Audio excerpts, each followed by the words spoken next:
Salutations! Welcome to Pod Mortem. I'm Reneé Hunter Vasquez, joined as always by my co-host, my husband, and my brother. Hi, I'm John Paul Vasquez. Hi, I'm Travis Hunter. This week, we're recording live from the Old Crawford Mill, discussing the 2003 horror remake, The Texas Chainsaw Massacre. This film was directed by Marcus Nispel and was written by Scott Kozar, based on the original 1974 screenplay by Toby Hooper and Kim Henkel. Opting to reimagine the original story instead of making a traditionally faithful remake, this film brings in a new set of characters as well as a new family of antagonists. Despite utilizing Daniel Pearl's return as the cinematographer, the Texas Chainsaw Massacre has an entirely different feel than its predecessor. While it did not do well critically, it did succeed in introducing an entirely new generation to the franchise. This film was requested to us by friends of the show and Wendigo-getters Gabrielle Trevino and Jordan Nash. We thank them for the suggestion, for their support, and their friendship. So, what did you guys think about the Texas Chainsaw Massacre the first time you saw it? So as a 19-year-old, I loved it. Right. You know what I mean? Why? Well, you know. But watching it for the show, I was like, oh my God. You know what I mean? I was like, Yeah. I did not...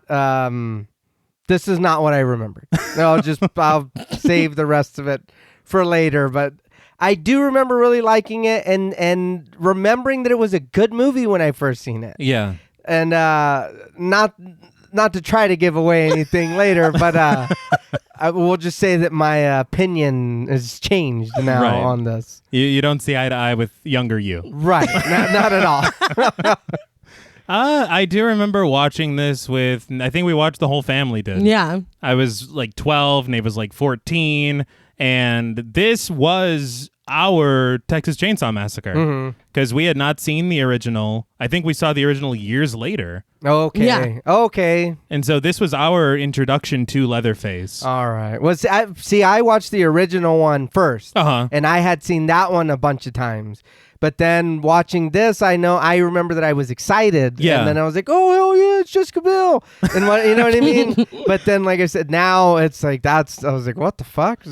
I remember enjoying it, and I remember, honestly, it's kind of a weird thing that is the same with the original in that I remembered it being way gorier than it actually is. Right. And seeing their... I guess restraint intrigued me a little bit because you think early 2000s horror. Right. Leatherface is going to be getting up in there, fucking Sure. eating a dude like his intestines raw. That's another issue I have with this. Yeah, I also have a big issue with that. But I think that the thing for me is that it's kind of a mixed bag. Right. Because you have a lot of elements that do kind of work, and you are kind of impressed at the fact that they're not just doing like a shot-for-shot situation. Yeah. Oh, yeah. But at the same time, you're like, man, you know, it would be very cool to see a lot of the iconic moments reimagined. Yeah. Oh, no, yeah. In 2003. And they just are like, nah, we're not going to. Well, we get a couple nods. There are a couple nods, but I want, what's more than a nod? What's a bigger nod? A headbang. I want some Dr. Vaniket is what I'm trying to say. I just want a faithful fucking remake. And that would be fine too. Yeah. And there are some things that they do change from the original that I actually think were good ideas. Okay. And we'll get into... Can't wait to hear those. Well, there's two. There's two I like. Let's be honest. I don't want you to think it's the whole thing. I was like, no. But no, revisiting it, I do have lesser. I think it's because of how attached I am to the original now. Okay. You know? Yeah. Yeah, I totally agree. I loved this when I was younger. Like, I really loved this. And that's why in the intro, I kind of wanted to credit it for kind of bringing it to another generation. Right. But like you said, falling in love with the original, it's like, I see, and like you said, I can think of one aspect that may work better. Yes. But there are a lot of, to me, missed opportunities. And we'll talk about, obviously we'll get into it as we go along, but there are things that are introduced and abandoned. There are characters that are introduced and not explained. Yes. There's a lot that could be done differently. Yeah. I'll say it like that. But I do have nostalgia for it because I've seen it a lot. And there were moments that I remembered watching as a kid and being like, oh shit. Yeah. 100%. I feel like the performances are strong. A lot of them. There's nobody that I'm like, oh, ugh. You know what I mean? Nobody's horrible. No, and some you're people right. are really No, great. Yeah, there's one character that is so good at being bad. He's the best at being the Oh, worst. yeah. No, 100%. Yeah, it's Steve Smith status. But I feel like, I don't know. I think this film's secret weapon is Daniel Pearl. Right. Because I feel like even with, and that's so weird to come back after 30 years and make the remake to the film that you did. Yeah. You know, he had actually, it was like kind of by circumstance that he even got it because he was working a lot with the director Nispel on a ton of music videos. He was the cinematographer for all of his music videos. All right. I feel like we just talked about this Yeah, we in did, The Lost Boys, Very right? pretty familiar. But this guy, you know, a lot of directors come from music videos. Yeah. They kind of cut their teeth. David Fincher, he That's- started in music Man, videos. That's music amazing. videos back in the day used No, to they be were the great. shit. Yeah, they were great. They're a lot less Yeah. now. Do you guys remember music videos? Yeah. But this dude, he's from Germany. This was his first film, Marcus Nispel, and he actually directed, because I went through a rabbit hole of his filmography, but he directed the music video for Gonna Make You Sweat in 1991. Oh, shit. So we're in the presence of royalty. Yes, That's exactly. Busta Rhymes and Janet Jackson? CNC Music Factory. So what am I? No, I thought they had a song that was like that. Well, they might. I don't know. Okay, I just They could have remember, sampled it.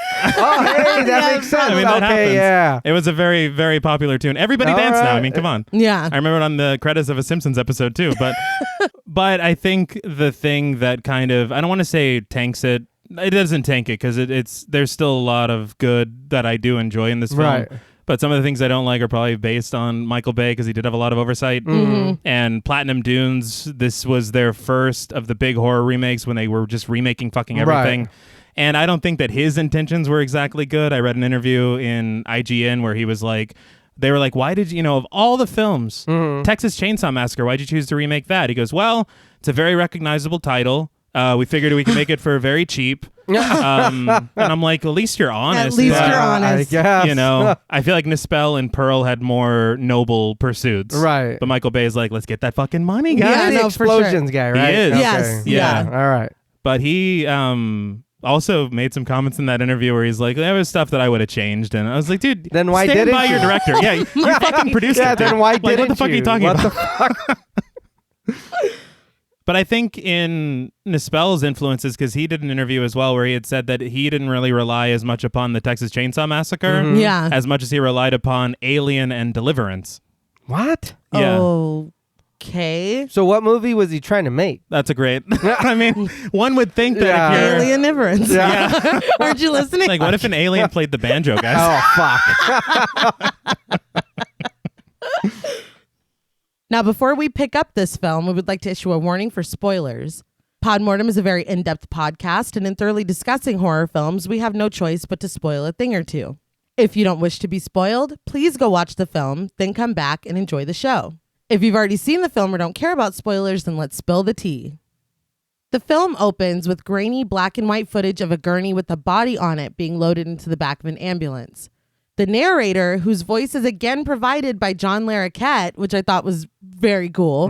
I was very happy to hear him back. Yeah. Oh, yeah. His voice is the Texas Chainsaw Massacre. Yeah. So, I mean, one thing I will say is I learned in a making of documentary that they had gone through a lot of people to try and get someone else to do it. And then they brought him back and they're like, well, what the fuck are we doing? Yeah. You think he was paid in 2 joints this time? I was going to say, did you get cash this time? Yes, yes. But he tells us that the film that we're about to see is the account of the tragedy that befell a group of 5 youths. It is all the more tragic in that they were young, but had they lived very, very long lives, they could not have expected, nor would they have wished to see, as much of the mad and macabre as they were to see that day. Which is just, hell yeah, man. That's still as great as it was Yes. 30 years ago. Light flashes as photographs are taken of investigators stringing up police tape in front of an abandoned car in a lake where they find a body and inspect it. We see a large house as they find glasses, like eyeglasses, and bones in the water. I like the grainy film. I think all of that looks very cool. I actually quite enjoy this kind of fake I guess, for sure. documentary opening. Because it really is just an extension of what we heard in the original. Yeah. It just takes it a step further. The narrator continues that for them, an idyllic summer afternoon became a nightmare. The name Hewitt is typed onto an autopsy report. The narrator continues, for 30 years, the files collected dust in the cold cases division of the Travis County Police Department. Okay, I just have a couple things here. I'm sure you do. Well, one thing is, why is Hewitt being typed into a I don't autopsy know. report? Because we've seen the film, I don't believe Yeah. any. The other thing, though, is that they do say Travis County, which is where Austin is, but we see a paper from Houston. You know, Texas is a big place. Well, It gets real yeah, confusing. you can't expect everyone to know. We see the files and evidence being taken out, their location of recovery listed as the Hewitt house, as the narrator tells us that there were 1,300 pieces of evidence collected from the crime scene. We see the evidence, a sledgehammer, and finally a chainsaw set down on a table. The chainsaw gets a grand entrance. It should. It's like as it should. its own theme song, basically. There's a newspaper whose headline reads, House of Horror Stuns Nation, Massacre in Texas. Like, close. Plus, yeah. Almost. Yeah. The narrator says that none of the evidence was more compelling than the classified police footage of the crime scene walkthrough. How did we get a hold of this? I did. That's an excellent question. Yeah, we'd like to see the classified. What was my answer for Hell House LLC? I think the house gave it to yeah, them, right? but there's no ghosts here. No, you don't know. A lot of shit happened here. Don't talk about things you don't understand. But we watch as that footage is pulled down and begins to play. Still in black and white, an officer stands at the top of the stairs with the recorder as he's being filmed. I searched very hard to try to find the name of this actor, and I'm sorry to this man, but we could not find it. I think this was the actual detective. And maybe. I think we are watching real shit. Yeah, this is it's a fucking snuff film, guys. Plot twist. Mm-hmm. He says that it is August 20th, 1973 at 3:47 p.m. at the Hewitt residence on Route 17. He says that this is where victim 1 was found. He announces that they're going to do a walkthrough starting downstairs in the furnace room. He outlines scratches in the walls and takes a moment to focus on an embedded fingernail and a clump of hair caught on the broken wall. I do want to say one thing I want in films that do, because this is after the fact and then we're going to eventually circle back. Yeah. I want to see how all this stuff happened. You know what I mean? Yeah. They don't do that here. They do one. Yeah. Which one? The nail. Okay. Maybe I wanted the clump of hair. I am more curious than just the nail. Yeah, we know how nails get into. Calm down. Get in the wall. The narrator says that the events of that day were to lead to one of the most bizarre crimes in the annals of American history, the Texas Chainsaw Massacre. Still a great title all these years later. Of course. I will say that we do have no space between chain and saw. Yeah. Right. This time around, and that should be the differentiation, because a lot In of the people, titles? yes, Yeah. a lot of people get hung up on that, as they should. Yeah. But one thing I do want to say, because I meant to bring it up in the intro, is how they initially sold this film. And it was Michael Bay. He made like a teaser, but it was a pitch black screen. And all that was going on was a woman running and screaming through a house, hiding, her breathing, and then the sound of heavy footsteps following her. After that, all that bleeds onto the screen is the Texas Chainsaw Massacre. And he's like, pretty cool, guys, right? And he sold the movie. Yeah. I mean, Based on that. Well, I mean, it's not a bad idea, really. yeah, Yeah. that's pretty great. And I think one of the reasons I did want to point it out is because I really don't need to be starting any more feuds with directors on I was going to say, show. we're giving Michael Bay props. We're giving Stevie Spielberg. Yeah, I'm doing Who my are best. you? I'm a new man. I'm trying to be the best me I could be. I do enjoy this more than the whole. This is a true story. Right. Don't do that. Just set up the movie. Let us feel where we're at in this movie. You know what I mean? And that's it. You don't need to be like based on a true story or tell us what's going on and then be like, these are actual events. No, this never happened. It's like, no, yeah, don't lie to me. Just put me in the mindset, put me in the mood, and then let's go. I think that it's interesting that they took that route. Yeah. Because they had said something along the lines of, it was kind of sold in 74 as a real story. Yeah. And here they're like, well, what if it was a real story and we just present it that way? Yeah. Here's the archival footage. Here's, so I mean, it's interesting. Mm-hmm. Yeah. But this is where we get the title card with the subtitle August 20th, 1973. A woman screams in horror, and it turns into a woman screaming as she jumps from a rope swinging into the lake where her friends sit in the water floating. I do love that as she's above, her friend's like, no, not yet, not yet. Not yet. Okay, now. I've seen way too many viral videos of people not being there for their friends. So good going. Good going. But we cut to Sweet Home Alabama by Lynyrd Skynyrd playing as we cut to a van racing down the road.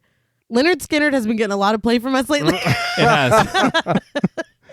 But as they speed past us, we get the date, August 18th, 1973. So we kind of know where this is leading up to already. I appreciated them using the same date. Yeah. I will say that this does not feel like the 70s as much as I hoped it would. No. I'll be honest. I think, and I know that it says 1973, 1973. Yeah. I don't think I really absorbed when I watched this as a teenager that this took place in the 70s. Not because at all. It really doesn't feel like it. No. And one thing I will say is that it is taking place, as you said, August 18, 1973. Mm-hmm. Sweet Home Alabama wasn't out yet. Well, time is a flat circle. But the thing is that they got that early release. I guess, Yes. We're best friends with Lynyrd Skynyrd. I did think that it was funny, though, because in my head now, when I'm 12, it's whatever. Mm-hmm. But now when I hear the beginning chords of fucking Sweet Home Alabama, I think of KFC. Because for some reason, Kentucky Fried Chicken has been using Sweet Home Alabama in their ads. Well, so is the Texas. Chainsaw. It just doesn't fit ever, but we just allow it. Why are we doing this? It's appropriation. It's not fair. Inside the van, driving, is Kemper, played by Eric Balfour. Next to him is his girlfriend, Erin, played by Jessica Biel. Behind them is Morgan, played by Jonathan Tucker. And behind him, making out with the little splash of dry humping, are Andy, played by Mike Vogel, and Pepper, played by Erica Learson. Book of Shadows? Yeah.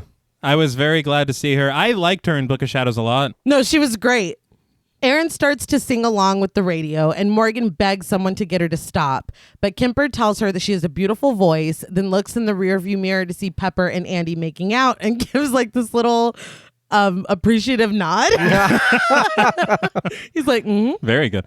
One thing I had hoped as well is I'm like, I know you don't have to do exactly the same, but I would have liked if Morgan was Erin's brother. I think the way that things play out, and this was an issue with me too. Okay. I understand, obviously Andy and Pepper got something going on. Yeah. Kemper and Erin are together. Morgan, I would like to see where Morgan fits in more. Yeah. And I feel like when things move forward, it would make sense if Andy was Erin's brother. Okay. Because there are these really big moments that could have meant more. But for me, they kind of fall flat. Like to the point where I was like, maybe they should have been dating. Like it's like weird. Yeah. Well, I can't give anything away, but we'll get to it. No, I didn't feel any of that. I was very glad that this is how they were. Really? I'm going to be honest with you. I was a little more glad the way they did this group here than in the original.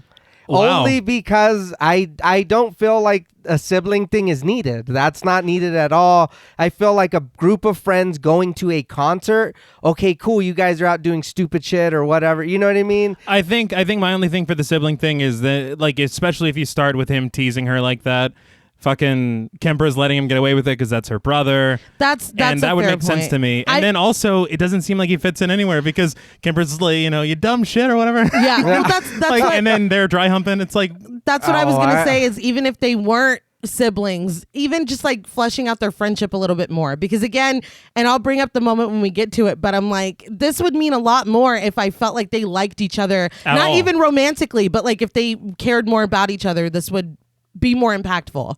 All right. I want to hear because We'll get there. Pepper pulls away to ask Andy if he can believe that yesterday they didn't even know each other. Very friendly. Yeah. Andy's like, it's amazing. Yeah. And then they start making out again.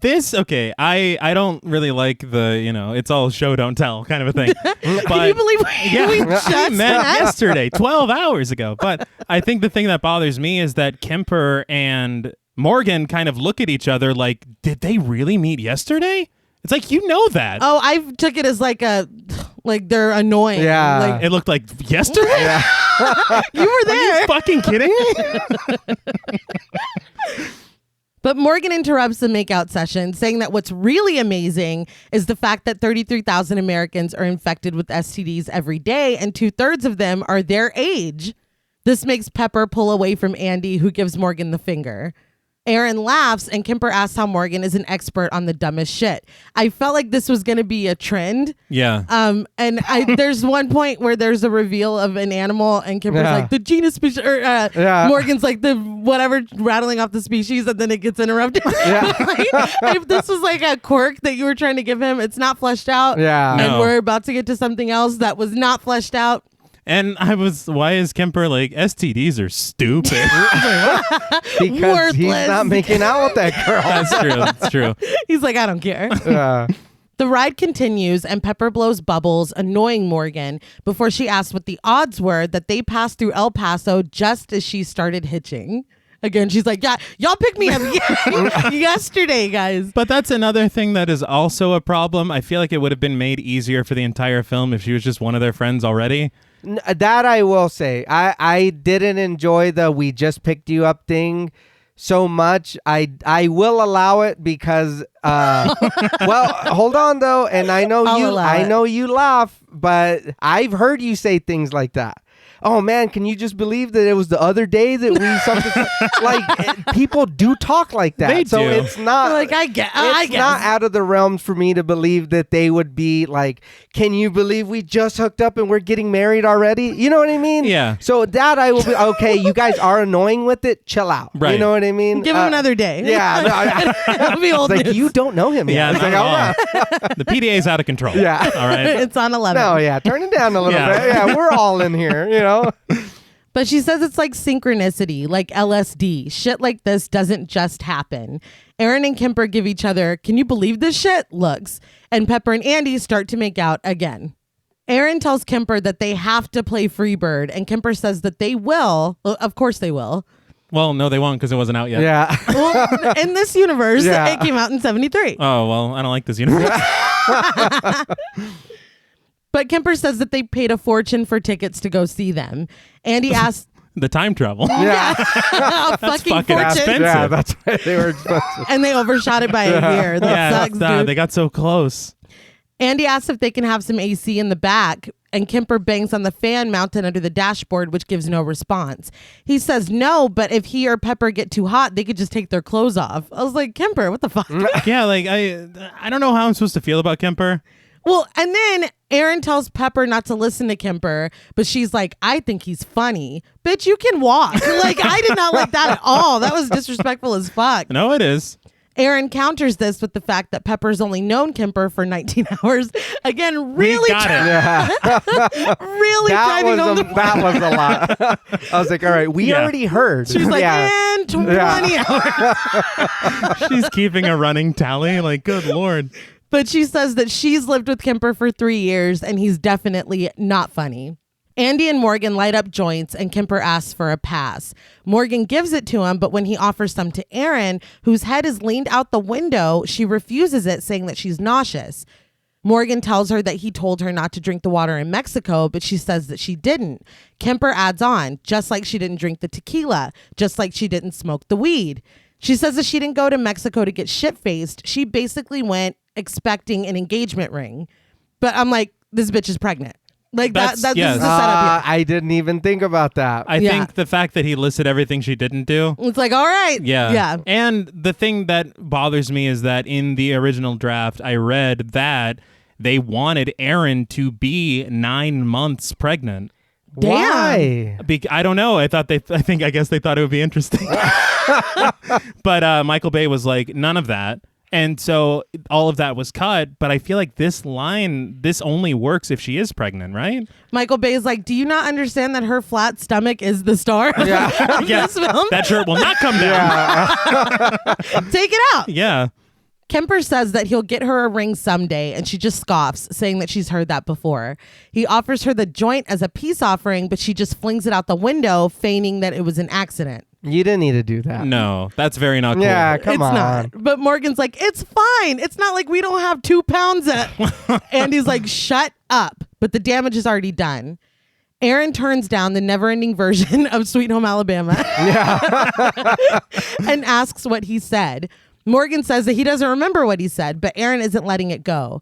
Kemper just says that Morgan is stupid, but when Aaron flat out asks him, did they go to Mexico to buy pot? Kemper says that they didn't, and he's not a dope smoker. You just puffed. I just saw you. So my thing about this, first of all, Erin kind of shows her ass as the villain because she didn't know they had more pot, but she just threw that out the window. Yeah. That's fucked up. That's fucked up. You're not invited to the after party. The other thing, though, is there's a really cool shot, a long shot of the van on the road. Mm-hmm. It's literally a recreation of a shot from the original. That's very cool. And it's so cool because Daniel Pearl had to line up both these shots. Yeah. And I I loved it. I just wanted to point that out. It's because like a full circle moment. Yeah. I think they do it twice, and I don't remember the second time, but this is the first time. But this one. Yes. But Kemper just asks her how much she loves him, and she measures a small amount with her thumb and index finger, and he takes his eyes completely off the road to kiss her. She's letting him off very easily. Mm-hmm. You're really, you have me driving around with 2 pounds of pot and not telling me, like, she's just like, oh, Kemper. Like, I mean, I felt like he deserved more. Well, but he said an engagement ring, maybe. Yeah, maybe. It was coming. At some point. Might come someday in the future, so you need to behave. Yeah. Oh, my God. Again, that was very heavy-handed, too. Yes. Yeah. But when Kemper turns back to the road, Aaron yells at him to look out because there's a woman walking right toward them. Kemper swerves past her, and a piñata in the back seat is knocked over, and Morgan sets it back up, stuffing bags of pot back inside of it. That wasn't even closed. No, like what the fuck are you doing? It was just open. Well, he just had to get some out. Oh, yeah. Well, what, to roll one? Yeah, I know. And then he tore open the whole bottom of the piñata. Why? Yes, he did. And it makes me laugh, though, because earlier in the ride, we saw Andy kiss the piñata. Yeah. And then Morgan's like, ha! Like, we're the only one that knows. Yeah. And then now it's like, oh, that's why he kissed that piñata. Everyone knows now. Yeah. But Aaron sees the pot spilled out and calls Kemper an asshole. Teenage girl, played by Lauren German, who they almost hit, continues to walk down the road dazed. Now, I read that she was supposed to be like 13 years old. Mm-hmm. That's why I'm assuming that's why she's credited as teenage girl, because she's their age. Yeah, they clearly. She doesn't look like a teen. No. I don't know. They changed it at some point. It didn't change that. Yeah, it's just like that's like her the, credit. Nausea talk. Yeah, no shit. But they ask if she's all right, Pepper even telling her that she's going to get hurt walking like that, but the girl doesn't answer. She's like, I started hitchhiking yesterday. Yeah. You got to move over. 19 hours ago. I do want to point out the actress who plays the teenage girl is Lauren German, who was the lead in the very superior Hostel Part 2. Oh, shit. I didn't even notice that. I recognized her and I was like, it's you. DiCaprio pointed. Finally, Aaron and Pepper get out of the van and run over to her. In the van, you hear them like, we have a concert to get to. They're pissed. They say they're still 3 hours away from Dallas. But once Aaron and Pepper catch up to her, the woman mutters that she just needed to get away and she wants to go home. Which I feel like, and this is just, I don't know this for sure, but it really feels like there were several stories being told and they changed their minds on things. And like we said about the pregnancy thing and all that, they didn't go back and fix stuff. Because things that we find out later, this is not the only thing she should be saying. No, yeah. So it's really confusing to me. I don't know. We'll get to it. But rewatching it, I was like, that's all. Yeah. That's it. You don't want to fill us in? You don't want to say anything else. Aaron says that they just can't leave her out here. They reassure her and lead her back to the van. Pepper says that they'll take her wherever she needs to go, which is big talk for someone who just joined 19 hours ago. But the girl just repeats that she wants to go home. In the van, Kemper speeds down the road as everyone else is turned around and looking at her, sitting in the back of the van alone and crying. Aaron asks her name, and the girl just replies with, "They're all dead." Nope. Yeah, I don't We'd have pulled over. Yeah. You get out. Get out Yeah. now. I don't care where you're walking to. And we're in the middle of fucking nowhere. I want to point out, okay, so we have this poor woman who has clearly gone through something. Mm-hmm. She is crying alone in the backseat of the car. Right. Everybody is pulled away from her like, what the fuck? Like looking Yeah, at her. yeah. That reaction made a lot more sense with the first hitchhiker from the original. Yeah. When he's like, you like head cheese, he don't was- you? Like, oh my God. See, was- that's scary. Yeah. He was living his best That's life. a good point. No, yeah. But they have the You same should reaction. be comforting her. Yes, asking Why are her. you guys acting like They're that? just No, like, yeah. what the fuck? Yeah. Talk about a Those detour, right, tears? guys? Yeah. But even Kemper turns around at the "they're all dead" comment, and Morgan just laments that he's too stoned for this. He turns around because I think his eyes are allergic to the road. Could somebody else Yeah, well, he's not driving. They're getting pulled. It's all right. That's right, that's true. It's okay. They're on a crane over Yeah, there. they're all Aaron says that they need to get her to a hospital, but out in the middle of nowhere, Kemper has no idea where one is. Pepper asks who is dead, but the girl just continues to cry, and Morgan chastises Kemper for picking up hitchhikers. Pepper's like, I'm right here. The van speeds past the Blair Meat Company, and the girl says that they're going the wrong way. Panicking, she lunges forward toward Kemper, yelling again that he's going the wrong way. But I think Pepper's like, which way? Or like, what way? Yeah. The way you're going. Yeah, What the obviously- fuck are you talking about? You're going one way. She's panicking the way you're going. So what, go- yeah, what are yeah. you saying? It's not that hard. Which way? This way or like Yeah. back the way you came? Because you were walking the other way, but we're going this way now. So what, just Yeah, tell what us the where to fuck? go. Yeah, Do you I have know. a map? So through the cornfield is what you're asking? Yeah, no. And again, we always talk about the method of the message. Yes, yes. Hitchhiker, I'm sorry, you don't grab the wheel. No. Oh, okay, yeah. No, you don't grab the wheel, but I think I would be like, what happened here? Yeah. Yeah. That you're acting, she was like catatonic almost. Yeah. And it was like flipping a switch. There's something in this direction That that you don't she's like. reacting to. But instead of doing any of that, they forced her back down into the seat, and Kemper slams on the brakes. She begs, saying that they can't take her back there. She won't go back there. Andy asks, back where? The girl leans forward and sobs, and we see that the inside of her thighs are caked with blood. She says, he's a bad man. He's a really bad man. She keeps repeating this as she reaches between her legs and pulls out a gun. The group panics, but the girl calmly tells them that they're all gonna die. She then raises the pussy pistol and puts it in her... I'm sorry, I just had to say it one time. It's like, dude, I get jokes in my brain sometimes and I'm like, I know I shouldn't I say know this, I had to. I'm very sorry. but my mouth needs to say it. Cut that. I'll absolve you this time. I remember being a kid and being like, did she just... Like, she Yeah. was walking... This bitch is on her Kegels. Like, guns are Yeah. heavy. I'm impressed, to be honest.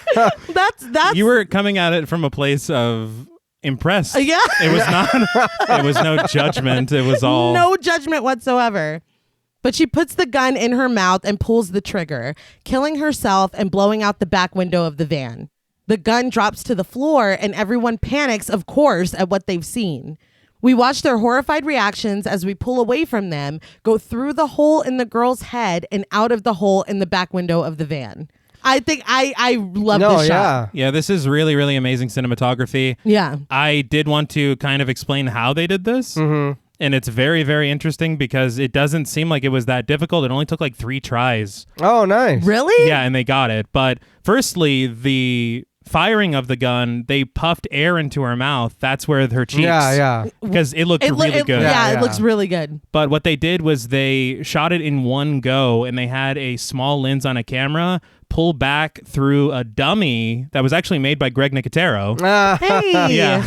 And they pulled back through and out the window that didn't really exist. They kind of popped it in later. Yeah. And they cut out a large track for them to slide the camera on a crane through the roof of the car. All right. And then That's even smart. No, yeah. the reaction shot that comes after is the same camera, the same shot on a crane, Uh-huh. full one shot. That's very nice. cool. So, I mean, this is very impressive. Yeah. And I will say, I know that there's probably pros and cons to this choice, but I think it was an interesting take on the hitchhiker. Yeah. Right. Because I feel like a clearly traumatized woman, I'm going to be more likely to pick her up. The original hitchhiker, he had manic energy from jump. Right, like, right. I don't know that I would have stopped for him. And in all honesty, I mean, when you think about it, think of your audience in 74 watching in 74. Yeah. Yeah. You're more, the hitching was not as... For sure. Yeah. You know, but now... Everybody did it. If you're in 2003 watching a hitchhiker, you're like, well, I'd be much more inclined to pick up a woman who looks like she needs help. Yeah. Right. Versus, you know... Be like, head cheese. My brother makes the best head cheese. Can you leave? Oh my God. Now it's like, why do you pick up hitchhikers? Yeah. I think the only problem I had was that all of this could have been avoided. Oh, of Oh, yeah. course. Like of course. all of this was avoidable, but and this is a recurring thing for me in this movie. Let's all just play dumb. And it's very hard to separate myself from that watching this. I was like, God damn you guys. I was like, for real? There's I was some like, poor what the decision fuck? making. Yeah. So again, like you said, yeah, you're right. I am more inclined to help a woman in distress. You know what I mean? Yes. But at the same time, why are y'all sitting there looking at her like that? Help her. Talk Why to are her. why are you not Yeah. comforting her? Because if you're comforting her and she's like, no, don't go back there, and she tries to grab, you know what I mean, the pussy pistol. Oh. Then I'm sorry. Is that just what we're I'm calling sorry it for now? doing this. But you know what I mean? I know what you mean. You can be there to stop her from doing that. Yes, Or yes. like, hey, no, this is not the way to go. You know, tell us what Yeah. happened. No, they're looking at her like she's a Explain. science Yeah. experiment. Why can't we go back over there? No, you guys chose to sit away from her when she needed your support and help. Yeah. To look at her like she's fucking an alien. Yes. I was like, what Yeah. are y'all doing? Maybe Well, that's, that's where what- the alien... That's where alien comes in, Yeah. right? He's like, look at her like she's a xenomorph. But outside the van, everyone runs out, Pepper immediately vomiting on the ground. Same girl. Inside, smoke rises from the girls. It took me... I thought you were saying she's the same girl as before. It's me, same. Yeah. Oh, yeah. That's your I reaction. wouldn't have made it out of the van. No. But inside the van, smoke rises from the girls' parted lips. Another great... Oh, yeah. Oh, no, that looked real cool. Yeah. Very cool. Erin sits down on the ground, horrified, and Kemper comforts her. Feeling that the blood is still on her, Pepper begins to scream and wipe at herself, but Andy comforts her as well. Morgan paces back and forth, saying that he could have died, but Kemper reminds them that they all could have died. Why is he... Again, and that's when I guess you're right, the sibling angle would work, because why the fuck are you here? Yeah. Who is your friend? Who are you friends Brought with? you? I don't know. I've had a couple of friends like this. Oh. Yeah. Former or... Well, you know. We're working on it. Yeah. We'll talk off mic. But silence settles on them, and Kemper says that he's never seen anyone die before. Morgan says that most people don't, and he yells at them, asking why they had to even stop and pick her up in the first place. Erin says that she needed help, and Morgan yells at her, saying a lot of help they did her. It's like, well, we didn't do that. But you should have listened. They're 50%. Yeah. I stick by what I said. Yeah. I'll take half the money. Pepper sobs, asking why she had to do that and why she had to pick them. That is so fucked up. No. Oh, yeah, I mean, that kind is, of to yeah. be fair, y'all picked her. 'Cause Yes. She was just trying Oh, to yeah. walk. You're selfish. Pepper's like, but us though. Right. So you're saying Pepper is salty about the choice? Yeah. But Erin hugs her. The men stand to the side and Morgan asks what they're going to do. Kemper suggests that they call the cops, but Morgan details the situation, inviting the invisible officer to inspect their van, the crime scene, and to please ignore the colorful piñata stuffed with marijuana. Kemper's like, be quiet.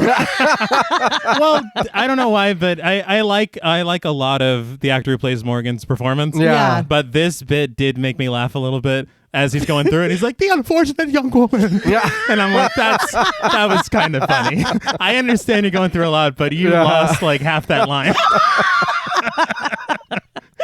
I used to like compulsively watch the Virgin Suicides when I was younger, Ah. and I've always loved him because of that. Mm-hmm. And I don't. I think these are the only two things I've ever Honestly, seen him yeah. in. And I feel like like he's him. he does a good job. He doesn't. He puts his whole ass into it. Yes. There is something later where he put too much of his ass into it. And we will talk. But Kemper takes the piñata out of the van and throws it into the grass, telling them that it's over. A cow watches like, fuck. Yeah. I'm going to eat that when they leave.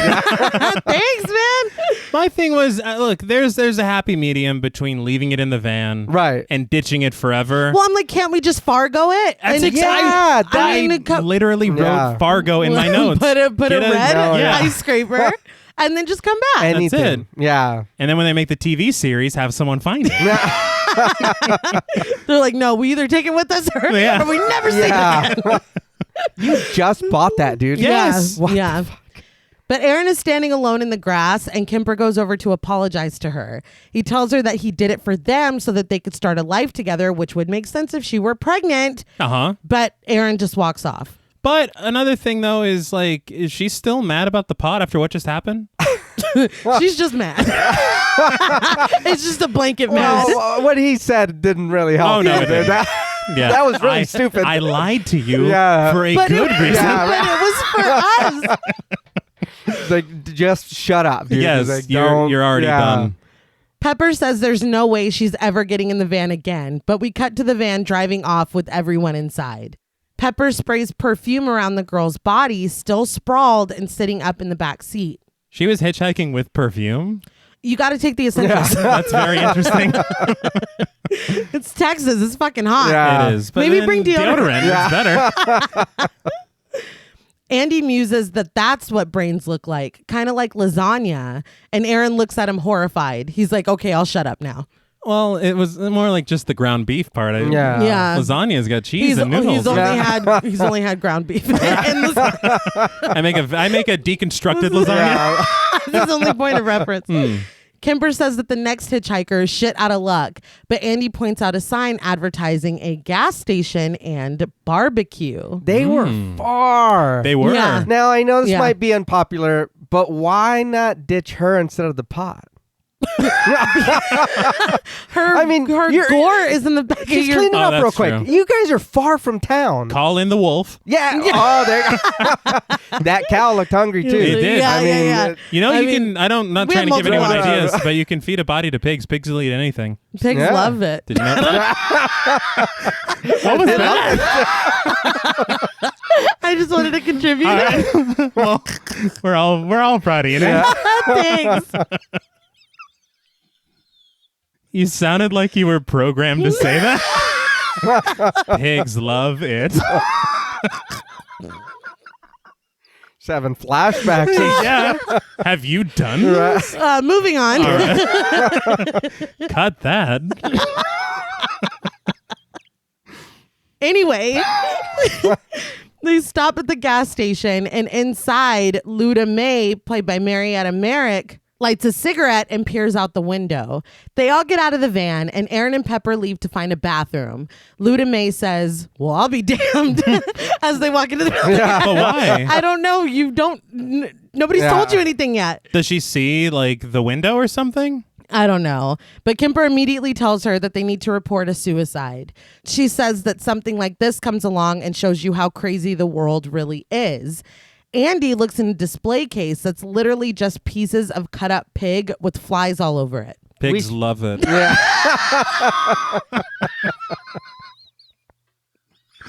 But we should call the health damn it. department. Yeah, we should be going. Please That's don't. gross. Yeah, that's it. Don't sell any. Don't sell this to anyone. No. Oh my God. Anyway, Kemper asks Luda May to call the sheriff, and she obliges. Pepper and Aaron find the outhouse, but it's locked. Aaron takes out a knife and picks the lock quickly and successfully. And when Pepper looks surprised, she explains that she had big brothers. I don't really feel like Yeah, that's an excuse for You that? have big brothers. Do y'all? Do they do like lock picking classes when No, you're born? no, when you're born. not really. No. And all I'm thinking anyway is she just shoved the knife in there. Like, Yeah, I don't know if that's how that works. It's like It was they're trying precision. to they're trying to break into a store and she breaks a window with a glass. I had big brothers. It's like you didn't do anything. Yeah, there's tumblers in there that you've got to feel for. Right. That knife wouldn't have done. Yeah, no, we've all played Yeah. Fallout. All right, Yeah. it's very difficult. Yeah, right. But they open the door to reveal a single filthy toilet inside, and they abandon it. It's like it was locked, so Yeah. like it's not like it's Yeah, ready no for shit. company. That's true. They're trying to tell you that this is Yeah. Yes, this is disgusting. Yeah. Don't use this one. out of order. But inside the gas station, Luda May tells the sheriff over the phone that it's a group of 6, including the dead one. Very tactful. She relays the sheriff's question to them, asking where they picked her up. Kemper, annoyed, tells her again that it was about 10 minutes west. She relays the information and hangs up the phone. I thought Kemper said 10 miles west, and she goes, about 5 miles west. He said, no, I think he says 10 mintes and she Yeah. says 5 miles. Okay, I was like, this is manufactured miscommunication because you cannot hear 5 out of 10. That just doesn't work. But she says that the sheriff told her he's going to the old Crawford Mill and wants them to meet him there to give their report if they don't mind. Absolutely This not. is No. so weird. Yeah. None of this makes any sense. Kemper rebuts that they absolutely do mind, and Morgan asks just how many girls kill themselves in this shithole town. I'm like, Morgan, stand back. Yeah. Like, stand down. Well, Let's there, not- and I think even Kemper was like, yeah, we goddamn mind. Yeah. It's like, why are you talking like that? Yeah, we don't need Yeah. to. Like, we don't need we to. understand everything's heightened right now. Yes. Yeah. And that's not even how you curse, dude. Yeah. But Luda May turns her back and Kemper apologizes, asking why the sheriff can't just come here. But Luda May says, and this did not make any sense to me, that it will take him about 2 hours before he can get here.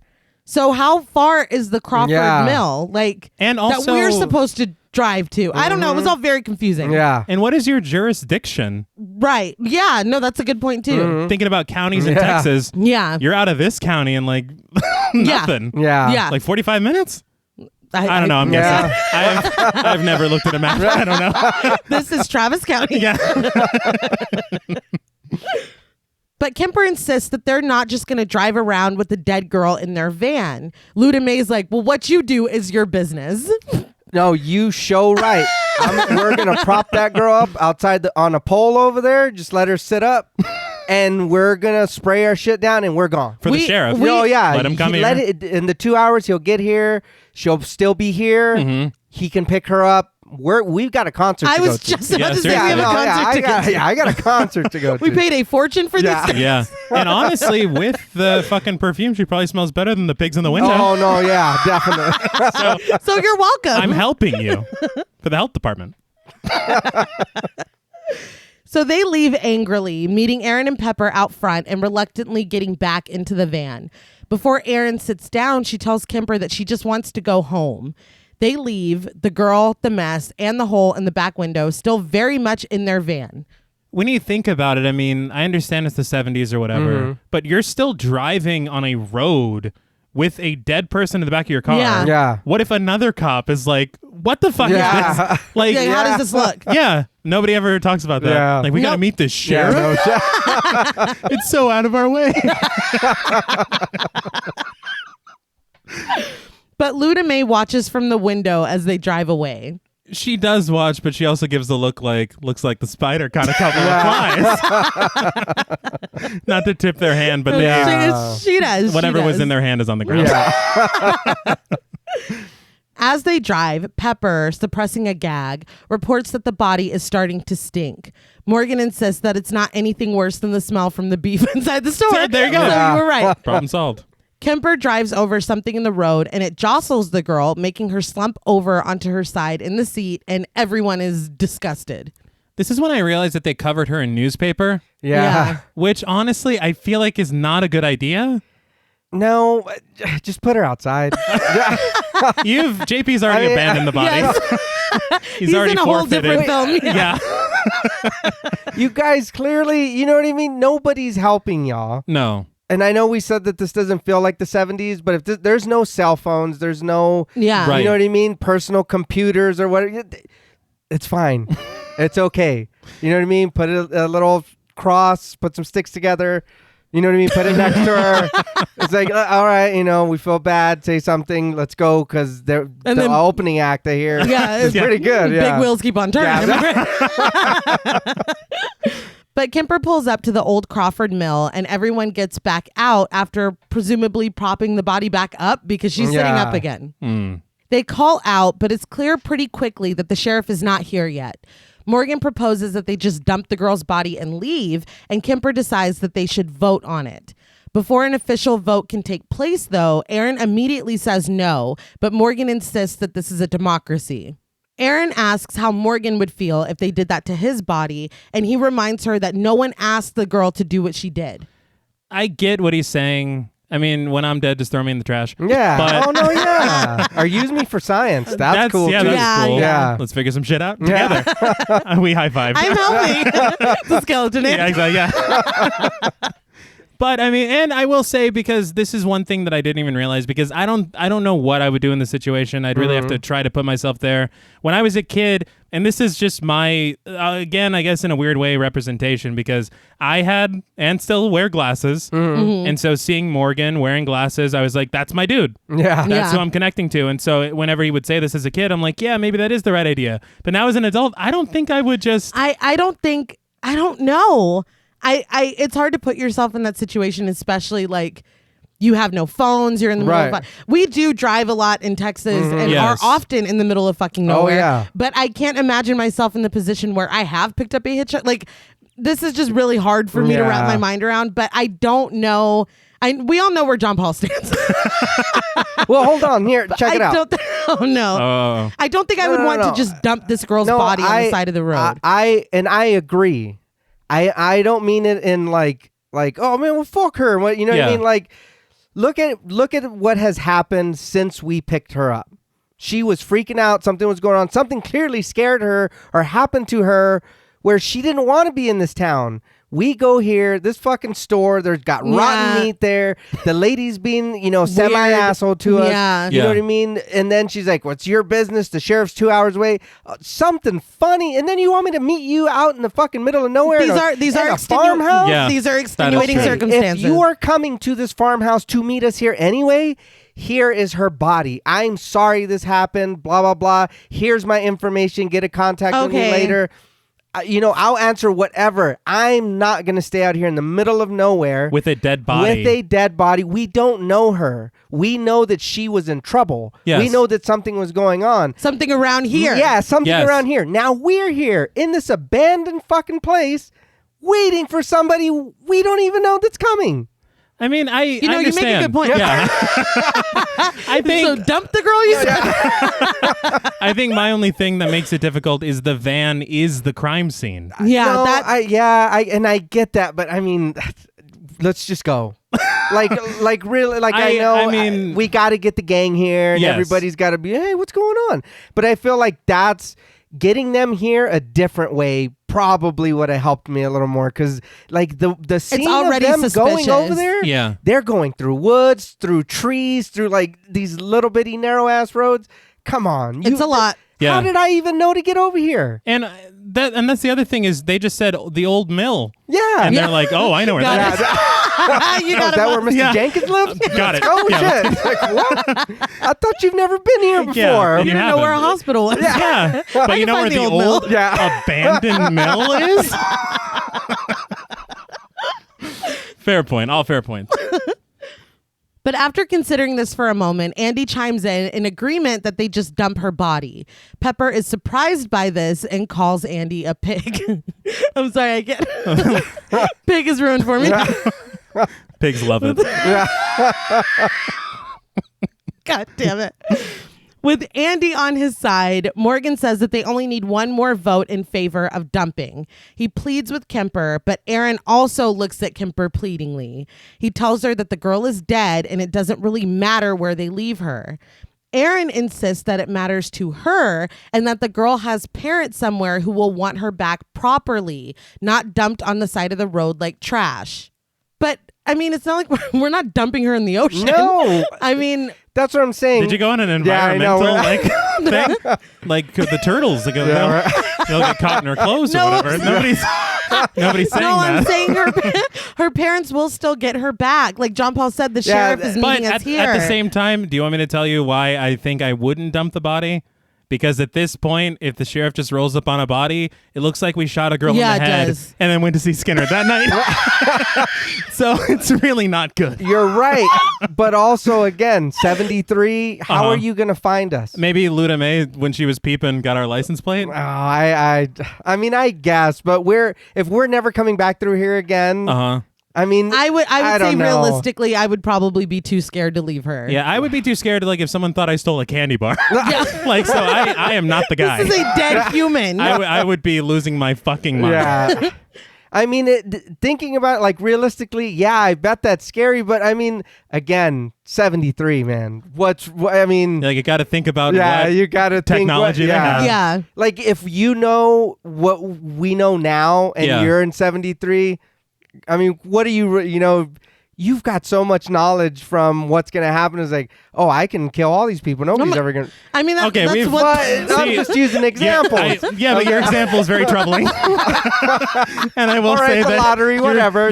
that's where I was going to go. Because you're losing Either one. Either way, right? They're the same thing. Yeah. losing a lot of credibility here. But they set off in search of the sheriff and find this creepy little area with dolls pinned up on the wall. They sit down saying that no one is here and the sheriff isn't coming. But suddenly someone runs by in the darkness behind them.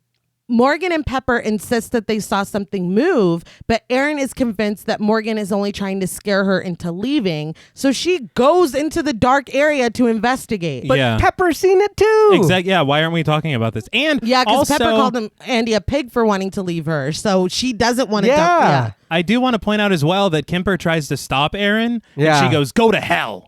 She's like, fuck you. Yeah. I'm like, dude. Yeah. What happened? Maybe don't go into the he's trying to save you from Yeah. a certain death in a horror film. Yeah, it's like, you know what? Go ahead. Yeah. More weed for me. Yeah. She goes past boxes and machinery before coming to a locker and screaming. She calls out for Kemper and the whole group runs in, Kemper armed with a large tool. I thought you told me to go to hell, but you're like, Yeah. Yeah, no, I'm petty as Kemper! fuck. Yeah. No. Who's Kemper? Yeah, I don't remember that. I'm already in the Kemper's van. in hell. But Erin grabs onto Kemper and pushes him in front of the locker. He flings the door open and a possum sits inside screaming. Yeah. I'll be honest, that's not what I was expecting. No, not at all. I read that they had trouble getting the possum to cooperate. Oh, I bet. The trainer was like, possums play dead. Yeah. That's what they do. So they open it up and he's just out. And they're like, Well, get something else. yeah, Because they want it like possum. That's not what they're about. Yeah. get bats or something. They love to flap. The bats love it. But everyone loses their minds until Kemper slams the locker shut and then they all laugh uneasily. That is until they hear a sound further in the building. Kemper calls out to whoever it is to just come out, but no one does. They round the corner and find a little boy, dirty and crouched against a wall. This is Jedediah, played by David Dorfman, a.k.a. Aiden from The Ring. Yeah. Yeah, I was very surprised to see this guy. Yes. He asks, "What did you do to her?" referring to the girl in the van. Morgan explains that she did that to herself, and Jedediah crawls over to them fairly. Erin is literally like, oh my God. In front of him. Like, I couldn't even imagine meeting someone for the first time and their first reaction is, oh my God. My little heart's broken. Right. This kid is already... How you doing? Oh God. Yeah, sorry. It's fucking The Omen. Gregory Peck just gagging openly. About a little tag. Yeah. Good Lord. But he asks for them to promise that they won't hurt him. But Morgan just wanders over and looks at Jedediah's, I guess, collection of things. I'm like, how hard is it to tell this kid that you're not going to hurt him? It's like, well, let's look at your outsider art first. Yeah. That'll determine. Yeah. It depends on how cool these are. Yeah. Make a decision. I guess that's pretty creepy. All right, you're good, kid. Yeah, you're all right. He's all right, everybody. Yeah, don't do Don't hurt anything. Yeah. But there's eyeglasses, a toy skeleton, a painting of a wolf creature, a doll's head. While they're distracted looking at his things, Jedediah walks away and opens a door. So it's like y'all could have just left. Like there was a door right there. At any time. We cut to them all standing outside, where Kemper asks Jedediah if this is the old Crawford Mill. Erin introduces herself to him, and he tells her his name. And one of them is like, at his name. Yeah. Morgan like scoffs. I'm like, Yeah. fuck you, Leave dude. this child It's alone. a child. Yeah, no shit. Andy asks where the sheriff is, and Jedediah says he's home getting drunk. This is enough for Morgan. He's ready to leave. If the sheriff doesn't give a shit, there's no reason why they should. I want to point out, they ask where the sheriff is. He says he's home getting drunk. Yeah. Interesting. Yeah. Because why? That's not what you would say if this is someone that's not someone you know regularly. That's a Yeah. fair point. And again, we're talking red flags. Yeah. Erin asks him if the sheriff lives around here, and Jedediah nods, but Morgan tries to remind everyone that they have front row tickets to a huge concert. He's lost Kemper, though, who only asks if they'll be able to drive there from here. Jedediah says the road doesn't go there, but it's just a short walk. Okay, first of all, there is a very low angle shot on Jedediah, and we clearly see Yeah. shark teeth going on because he's wearing His own teeth and? Yeah. he's wearing the fake teeth. I was like, why would you shoot him from that angle if he's going to open his mouth like that? Yeah. Like, why would you do this? But the other thing that I would say is when he says that, Yeah. do we all assume that Jedediah is going to show them the house? Yeah. Yeah. So what the fuck? So what the fuck, Jedediah? Yeah, he's like somewhere in Over that there? direction. Yeah. No shit. Morgan asserts that they should leave now, but Kemper asks Jedediah for directions. That's what I'm saying. You hear this. Yeah. He's at home getting drunk. We were just told he's going to meet us here. Yeah. No. How That's would you true. know that? Yeah. hey, that's hey, true. Jed, take care of this girl. We're going to leave her right here. Just watch her a little bit. She doesn't do much. No, she doesn't. Yeah, sheriff will be here to pick her up. I So love. let's insult and traumatize this sheriff. Well, he very affectionately called him Jed. We're That friends shows that now. they're friends. Yeah, we're friends now. So we cut to Erin and Kemper venturing through the woods to the sheriff's house. They pass a discarded suitcase with dolls inside and shoes set up on a small tree. There's no way that Erin doesn't know herself this is a bad idea. I would hope. You know? You know what I mean? Like, if we got in there, it's like, babe, you really want to go through this? And maybe we should go back. Maybe You know we what I do mean? just Yeah. Yeah. I would change my vote. right. Morgan, Pepper, and Andy have stayed behind at the mill with Jedediah. When Andy catches Jedediah inspecting the girl's body with a stick, he calls him a sick little mutant and pulls him away from the van. Mutant. Yeah. And Jedediah runs away, of course, because Well, he's yeah. being abused. Erin and Kemper reach a huge house and knock on the door, calling out to anyone who is inside. When a voice inside calls back asking what they want, Erin asks if he's the sheriff. He's like, "Do I look like the sheriff?" And she's like, "I can't see you." That made me laugh that she's like, dude, I have no Yeah. idea. So he tells them to step back from the door and comes out onto the porch. Both of his legs have been amputated at the knees, and he sits in a wheelchair with an angry little dog in his lap. This is Old Monty, played by Terrence Evans. So I wanted to talk about the wheelchair situation because they did actually create a special wheelchair for this actor. He is, according to the art director, Scott Gallagher, who made the wheelchair, said that the actor that's playing, is it Old Monty?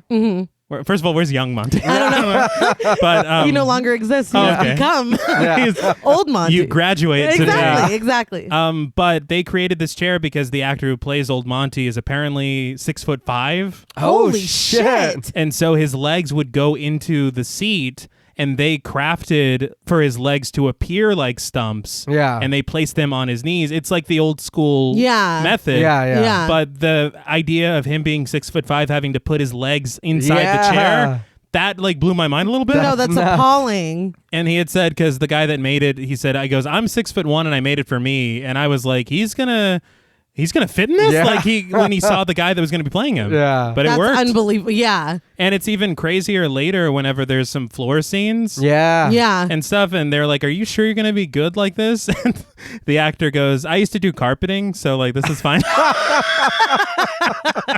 It just made me laugh. All right. Yeah, cool.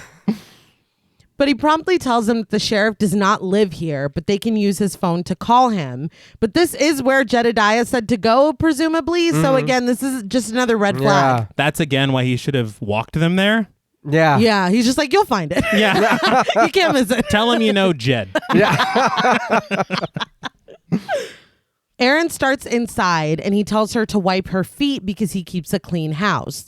Sir, you are covered in dirt. Yeah. Yeah, no shit. I was going to say something that we learned very quickly is a lie. Not at all true.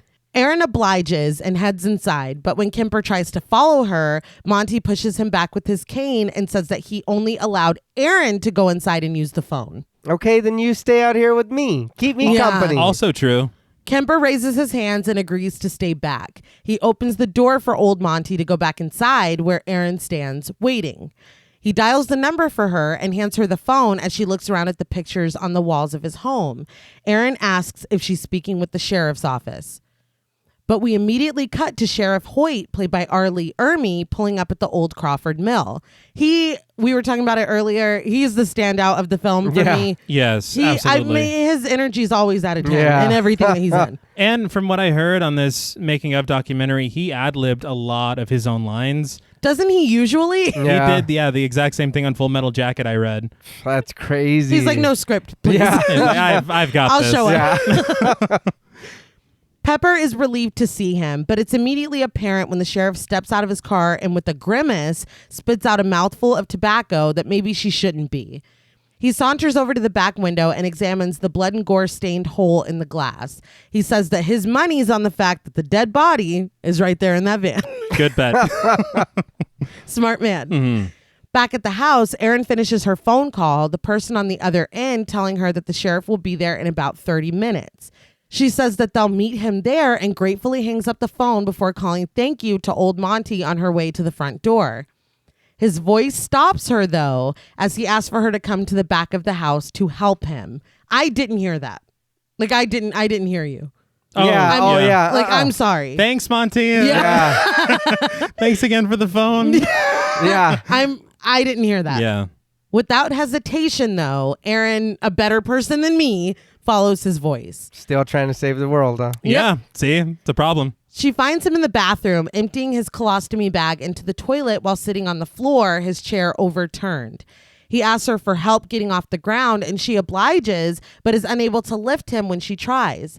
While her back is turned, tending to him, someone large walks by in the hallway while old Monty watches.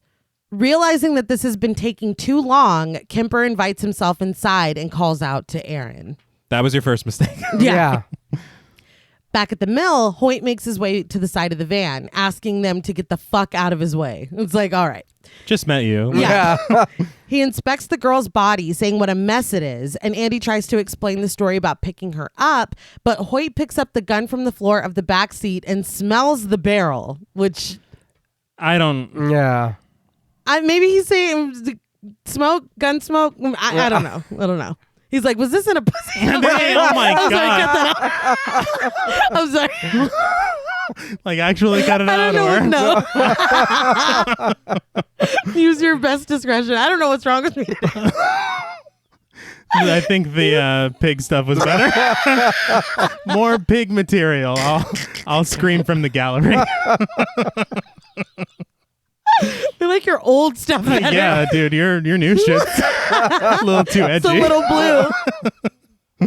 But he asks who the gun belongs to, and they say that the girl had it on her. He seems incredulous, but he props his foot up in the back seat and snaps the gun into his empty ankle holster. Red flag, red flag, red flag. Yeah. Again, and nobody. Yeah. They're like, yeah, that's where the gun comes from. I'd be like, hey, that fits kind of nicely in Yeah, there. What? That's Why? so Yeah. so weird that you had a holster that needed the gun, and we got a gun that needs a holster. Look, this is amazing. coincidences or Yeah. What did she say? This is like LSD. This Yeah. should just not just happen. synchronicity. Back in the bathroom, Erin asks old Monty to relax because he's not helping matters. She tries to lift him again, and this disgusting man takes the opportunity to touch her ass. Kemper walks through the house, disrupting pigs who are just hanging out in the living room. They love it. Yeah.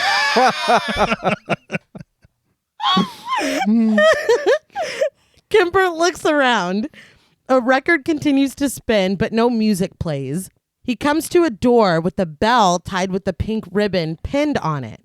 He pushes the door open a little and sees black and white cartoons playing on the TV. Something falls from the ribbon, and when Kemper picks it up, he sees that it's a bracelet. Yeah, I believe so. Still crouched on the ground, he looks up at the cartoons. I guess he's like, well, what's going to happen? Yeah.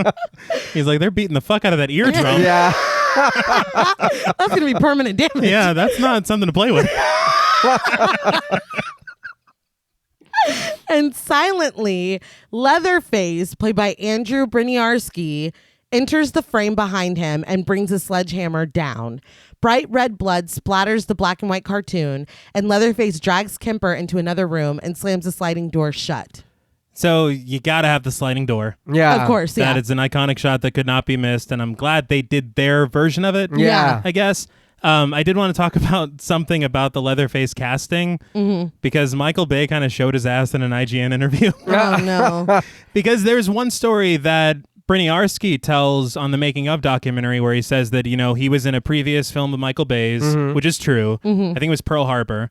And he said that he saw Michael Bay at a party when he heard that they were going to remake Texas Chainsaw. Yeah. And he's like, I'm meant for this role, blah, blah, blah. Michael Bay gives it to him. Everything's fine. Very nice story. Yeah. But the story Michael Bay tells is that they had a previous Leatherface and they started filming with another actor. Oh, wow. And then the first day, he says that the actor had a heat stroke, messed up their back, and said that he was going to sue the production. And he goes, so we fired him. What? Yeah. Oh, my I was God. like, he's doing his best. But yeah, and then they're like, and then we brought in Andy Briniarski or whatever to replace him, and that's that. And I'm like, They're wait, like, so fuck that guy. Yeah. It's like, You is can he do okay? your own stunts, right? Yeah, You guys exactly. go, what? Yeah. It's like, you know, I don't understand. There's a big disconnect between these two stories. Yeah. Yeah. But I think that I'm gonna err on the side of that one. Yeah. Well, that's what he said. Yeah, the producer of the film said that. But I was like, God damn, it was like, That's so we fired him. rough. It's Yeah. like, am I supposed to be proud of you? Yeah. Great job, Yeah. Mike. Oh, we ruined this guy's spine. Yeah. But, And then tossed him and then aside. threw him in the trash. But we got our Leatherface. Jeez. I did read that Andrew Briniarski gained weight to be 300 pounds by eating white bread and brisket. Jeez. That was his diet. All First right. of all, sign me the fuck Yeah. up. Chef's No kiss. shit. But they said he still wasn't big enough, and so they kind of did the fat suit thing Yeah. Oh, wow. to make him look to be about 420 pounds, and it would overheat, so they had to make sure that he was constantly drinking water Yeah. because he's Leatherface. He's Yeah, fucking yeah. running around in this, and the mask that they have him wearing is like, it's no ventilation, so he can hardly breathe. Yeah. Like, it just sounds like this was really fucking difficult. This is real leather. Yeah. So be careful. It's like, what? What does that mean? I don't even know what you're talking about. And what happened to the first guy again?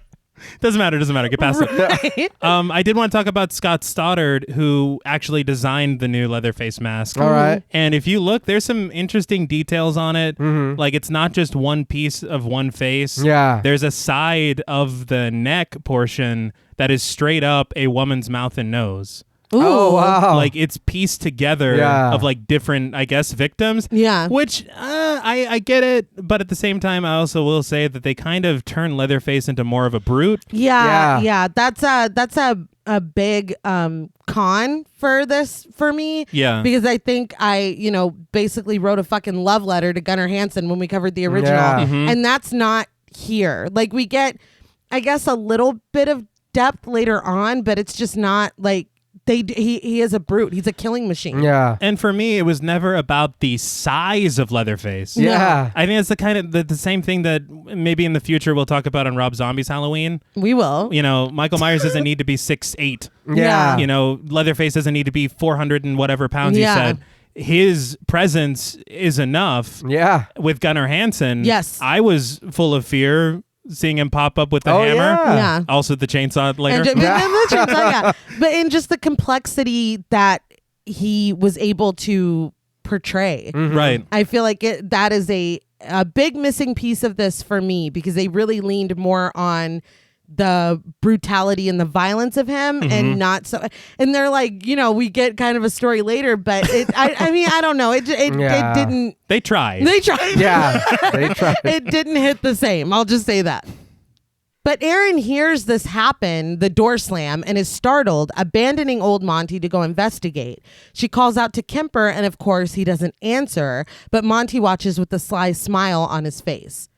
At the mill, Hoyt pulls out some saran wrap, proposing that they get the body wrapped up. He climbs into the back seat and takes the covering off of her face, remarking that she was pretty. He addresses Andy as asshole, demanding he get in there and help him. Hesitantly, Andy lifts the girl up as instructed so that Hoyt can start to wrap behind her head. The entire time, Hoyt chastises him for his reluctance. Jedediah pops up behind the van to watch through the hole in the window. Hoyt admits that when he was a young patrolman, he loved wrapping up the young honeys because he could cop a feel. He illustrates this by cupping the dead woman's breast. You can't. Okay, first of all kinds of wrong. Hoyt is gross. Yes. But you can't say that you used to do something And bad then do and then do it. Like, I used to get into fights all the time, and then you punch someone in the face. That's not how it's done. You're still getting it. I used to steal constantly. You slide something in your coat. Yeah. That's not how this is done. But having the time of his life, he comments that she's wet down there, and with a sly smile asks what the guys have been doing with her. So we're all still okay with this, right? Because nobody's like, Yeah, I'm like, this is the most nobody's unprofessional. They're just like, panicked they're or like, yes, been sir. like, I mean, something's wrong. And Yeah. honestly, I mean, any of them could be like, what the fuck are you talking about? Yeah. At any point. No, But they're it just doesn't- like, let's get her wrapped up. Let's Yeah, get out that's of what here. I'm saying. Skinner starts at 8.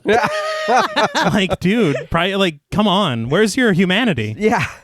But disgusted and fed up, still holding the girl's head for Hoyt, Andy asks that they just please finish. At the house, Erin continues to wander around, calling out for Kemper. She comes to the sliding door that Leatherface slammed, but it's locked. She pauses, turning her back to the door, but a peephole turns to look at her. She hears it and turns around, staring straight into the peephole until old Monty's dog starts barking, and she realizes that he's back in his chair and in the doorway. Erin goes over to him and asks where Kemper is, and old Monty said that he doesn't know, but he's not in the house. It's like, so he's in the house. Yeah. It's like, why would you lead with the lie? She starts toward the front door, and he watches her smiling as she goes outside and continues to call for him. Once outside, Leatherface peers through the blinds at her. She goes back the way they came, still calling his name, frustrated. They do say Kemper about 809 times. We talked about it last week with Michael. Yeah. It's Kemper! Like Yeah. No, it's a lot. 5 million times. And honestly, he does, like, his end is very soon. Yeah. Yes, yeah. I expected him to last a little longer. Yeah. Back at the mill, Hoyt instructs Andy and Morgan to carry the body into his car. Pepper quietly muses that this all seems wrong, but Hoyt snaps at her, telling her to give him a break because he's got just as much respect for a dead body as anyone. In the same breath, he notices Morgan and Andy loading the body into the back seat and yells at them to get that nasty goddamn thing out of the back seat and into the trunk. So much respect. A lot of respect. Yeah, he really respects him. We watch from inside the trunk as Hoyt opens it and they load her inside, and Hoyt closes it. He asks if they're going to be able to find their way out of here, and they assure him that they will. He reminds them that he protects and serves before getting into his car. Erin continues to walk through the woods back to the mill, still calling out for Kemper. Back at the house, we see blood dripping, water leaking, multiple sharp instruments, and seemingly jars filled with eyes. Yeah. Kemper sits propped up, and Leatherface takes a pair of scissors and starts to cut off his shirt. He takes petroleum jelly, a razor, twine, and chains with hooks on the end. On his table is a severed head played by Harry J. Knowles, surrounded by clusters of grapes. Okay, first of all, these are excellent working conditions. I just want to point that out. Yeah, The water dripping, it's like 3 inches deep. Yeah. it's a lot. It's like, what are they It's doing flooded. upstairs? Is that the bathtub? Yeah. He was running a bathtub of like Oh, yeah. Yeah, that's true. very chunky water. But he's Chunky. yeah. Those words don't go together. it was more of a stew than a bath. But Oh, that's gross. what I'm trying to say. We talked about Harry Knowles on The Faculty, The Creep, episode 78. But I did want to also point out, because in doing research for this, I was like, well, why the fuck is this dude here? Yeah. And then as it turns out, he visited the set and like talked to the director, and the director was like, well, we can't show you all this shit or whatever. But then he was like, hey, well, we could put you in the scene because he's a critic and people, it's a joke because he's a director. He's like, hey, but a lot of people want you dead, I guess. I don't know. But I guess it's like it's a critic joke. But he also, and this is another reason why he shouldn't have been in it, is he has been telling this fucking story for decades that when he was 3 years old, and I saw this like 5 times online and one from a very, very interesting source that I'll get to, but he's been telling this story that when he was 3 years old, his father was great friends with Tobe Hooper. And on his 3rd birthday party, not only did Tobe Hooper come over, but so did Gunnar Hansen in his full Leatherface getup. And they brought him props from the movie. Happy birthday, yeah, exactly. So here's the real story. Yeah. Gunnar Hansen, and I believe his autobiography, wrote about this, called out Harry Knowles by name, and said this never fucking happened. Yeah, I was going to say, do you have any proof of this? Is there a photo of any kind? Yeah. He goes, if this happened, I don't know who the fuck was dressed up as Leatherface, but it wasn't me. Yeah. But no, it did not happen. Yeah. And that's another reason why I'm like, you shouldn't be here, because you already lied about this franchise once. Yeah, you've lost your chainsaw privilege. Absolutely. But Aaron continues to walk through the field calling for Kemper. At the mill, after Hoyt drives away, Pepper, Morgan, and Andy stare at the blood and gore that remains in the backseat of the van, even with the body gone.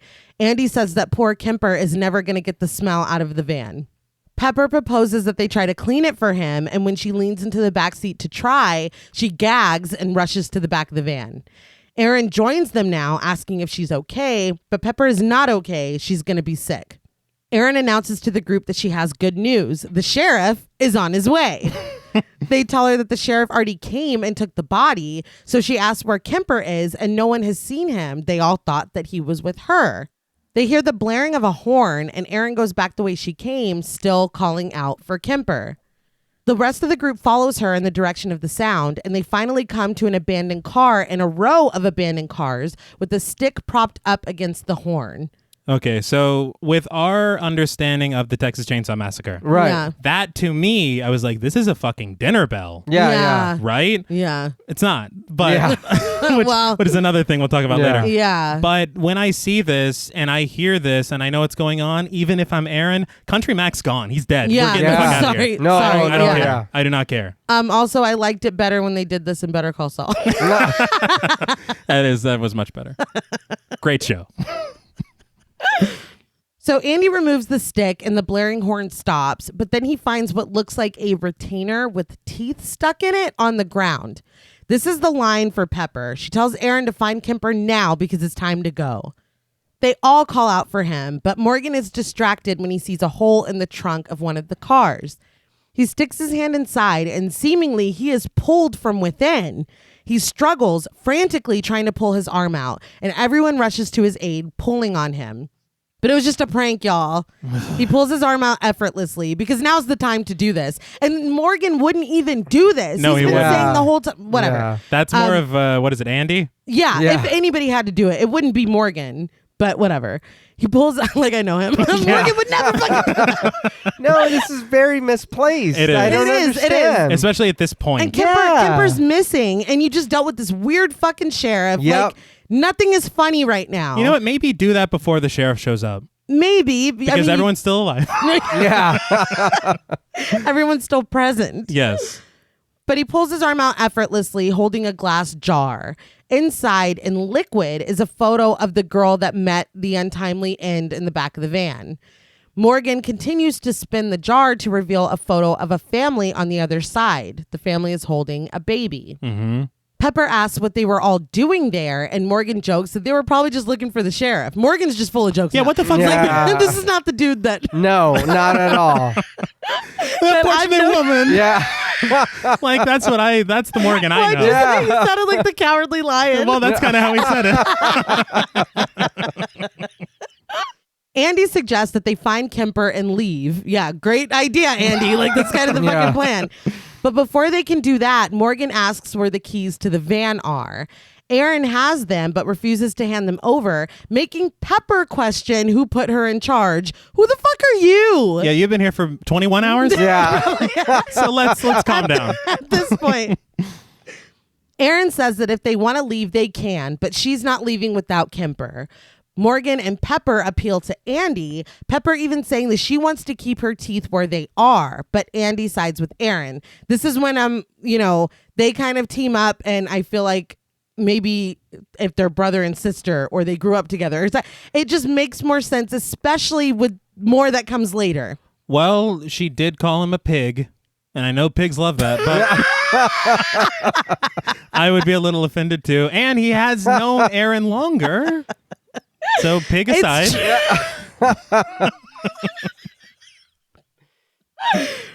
Anyway, the two set off in search of Kemper while Morgan and Pepper stay behind. Back at the house, Leatherface hoists Kemper up over a dirty bathtub upside down. As he pulls a chain to lift him higher, a ring box falls from him and into the tub.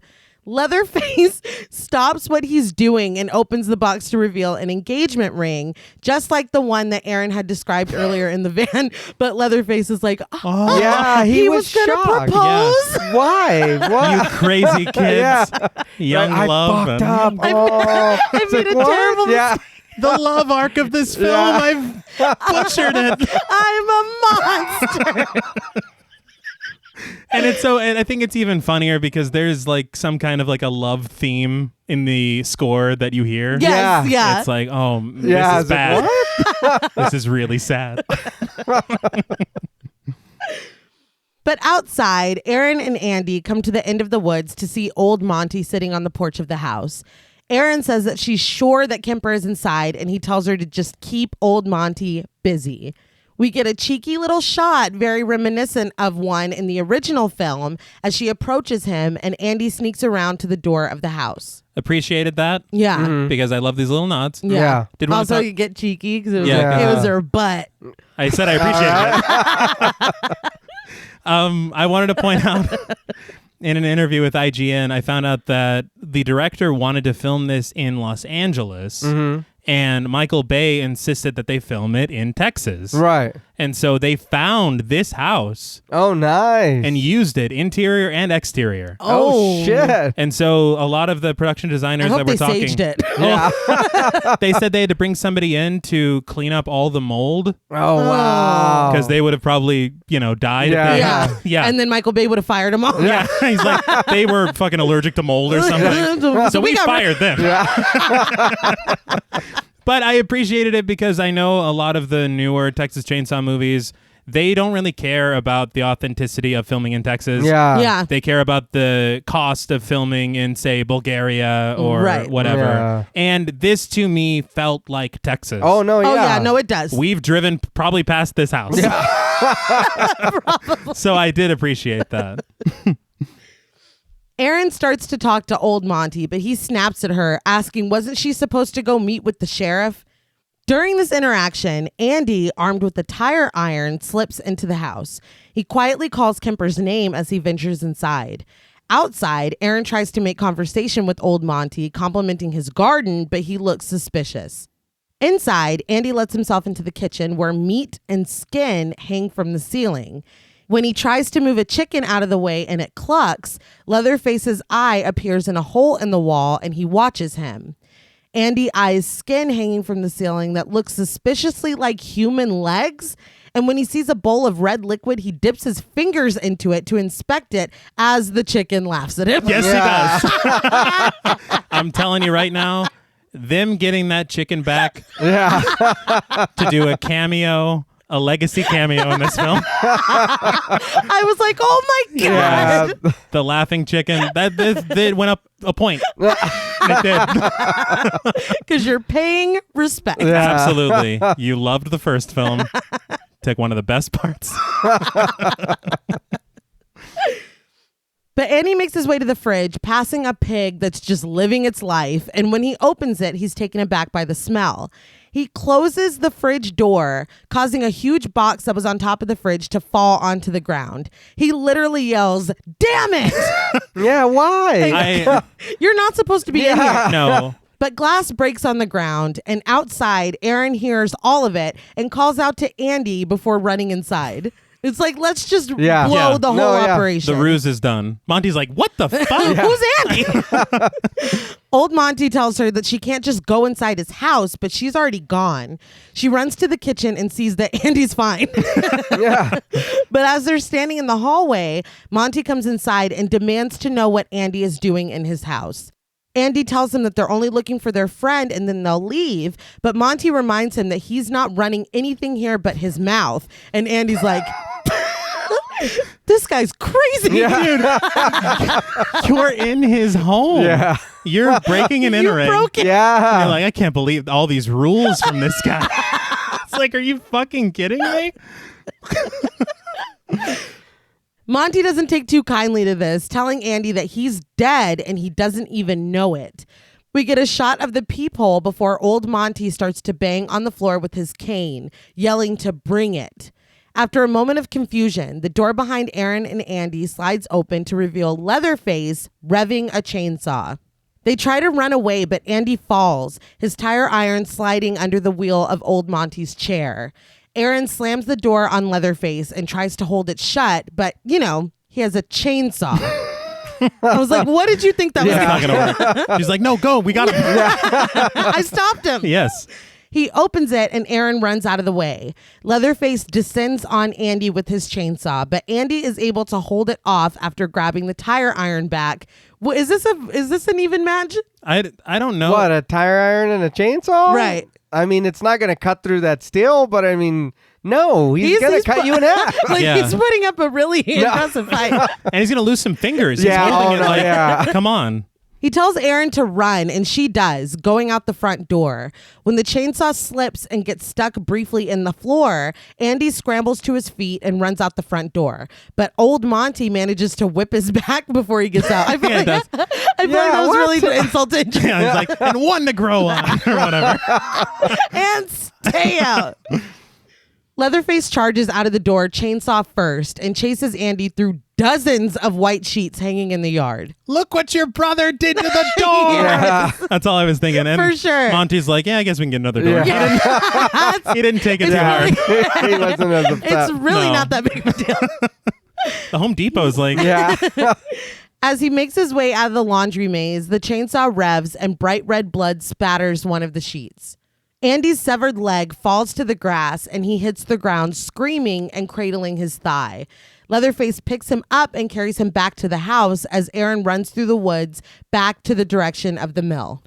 so that leg looked great. Yeah. Yeah. They made a fake, like, it was really just a pair of legs that they put, and they had these prosthetics inside the legs that were filled with blood-filled condoms, and they just really sawed through them with a real chainsaw. Wow. And so you get this tight close-up shot, you edit it together real quickly, and this is what you get. Yeah. Fantastic. It's great. I don't understand why he ran in a circle for him to cut his leg off. I don't get the neither do I. sheets at all. Yeah. And there were so many of them. Yeah, and- and they don't seem like they're super strict on the laundry situation. Yeah. He keeps a tidy house or whatever.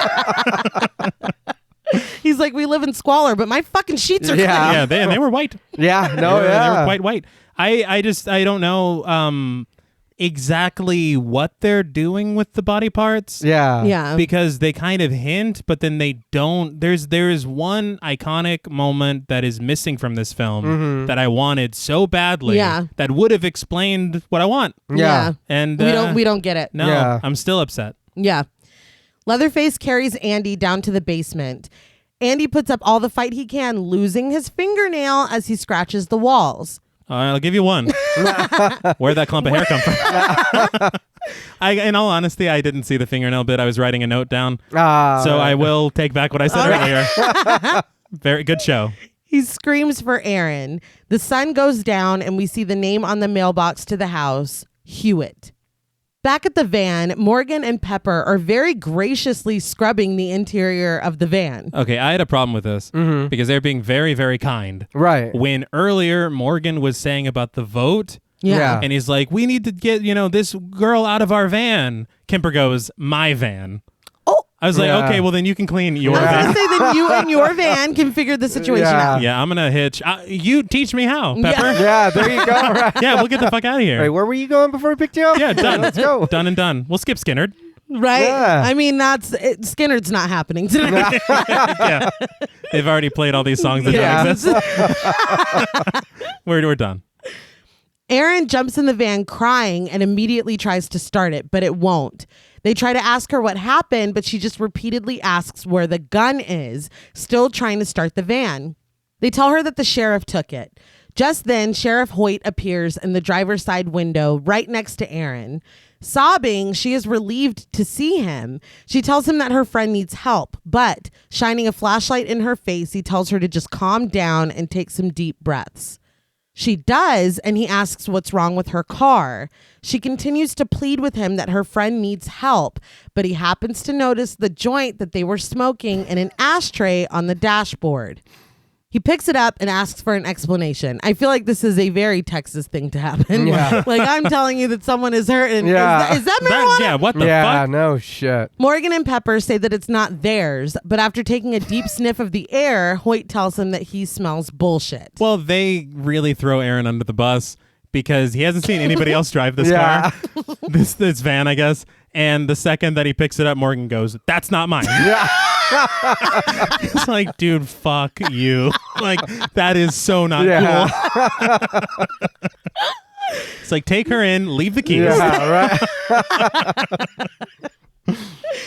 Aaron only sobs harder, and Hoyt yells at them to get out of the van. Once out, he orders them all on the ground. We cut to Andy sitting on the filthy floor of the house, looking dazed. Leatherface comes in and lifts him up, pulling free the dried blood, sticking him to the ground. He lifts Andy up and hangs him on a hook. I did very much enjoy the dried blood shot. Yeah. That was pretty gross and hard Yeah. to watch. Yeah. I will say, no, look, his reaction to getting hooked is very underwhelming Yeah.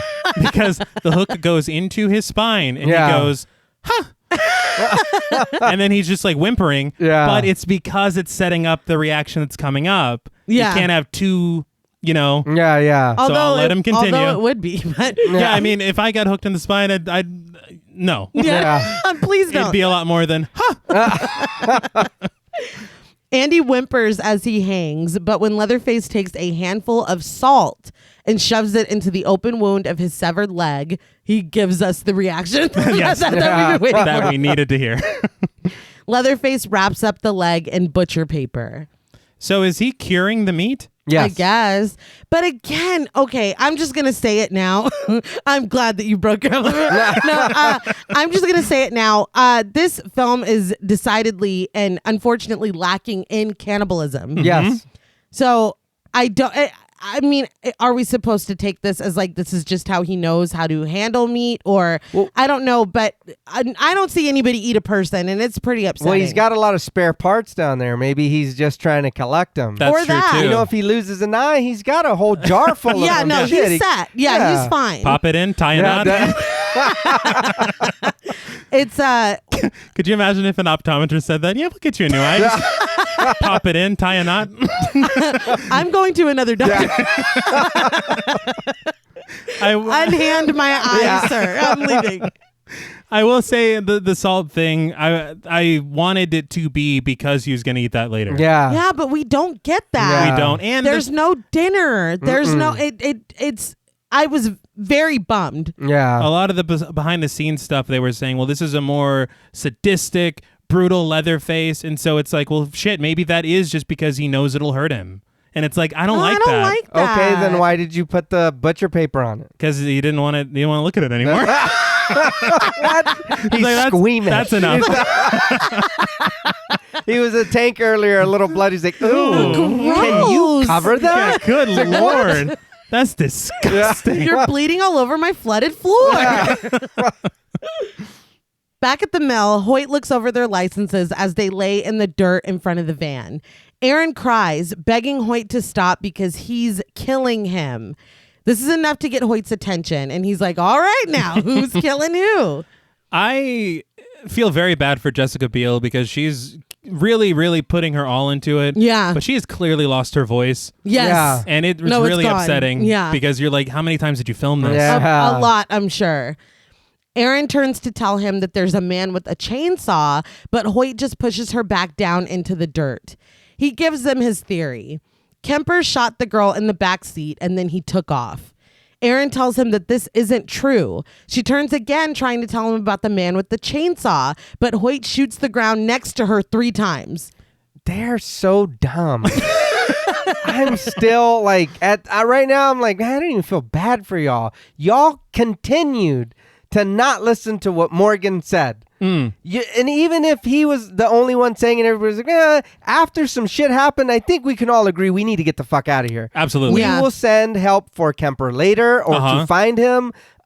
We need to go. Bring back the real police. Yeah. Because no this is shit. fucking crazy. There's no way. When he pull out the fucking plastic wrap. What is your badge number? Yeah. Did you really grope that dead body? Yes. And I'm What the sorry, fuck? but the wrap, that's meat market behavior. Yeah.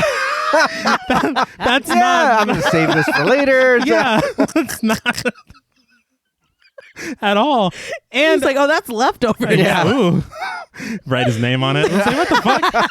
I do want to also say this is where I started to notice that everybody seems to have an excess amount of liquid in their face. Yes, Yeah. I was going to say Oh, yeah. what this movie lacks in cannibalism, it more than makes up for in bodily fluids. Because Yeah. goddamn. I was like, you've been feeding everyone Rolos? Yeah. Just like drooling all over the goddamn Yeah. place.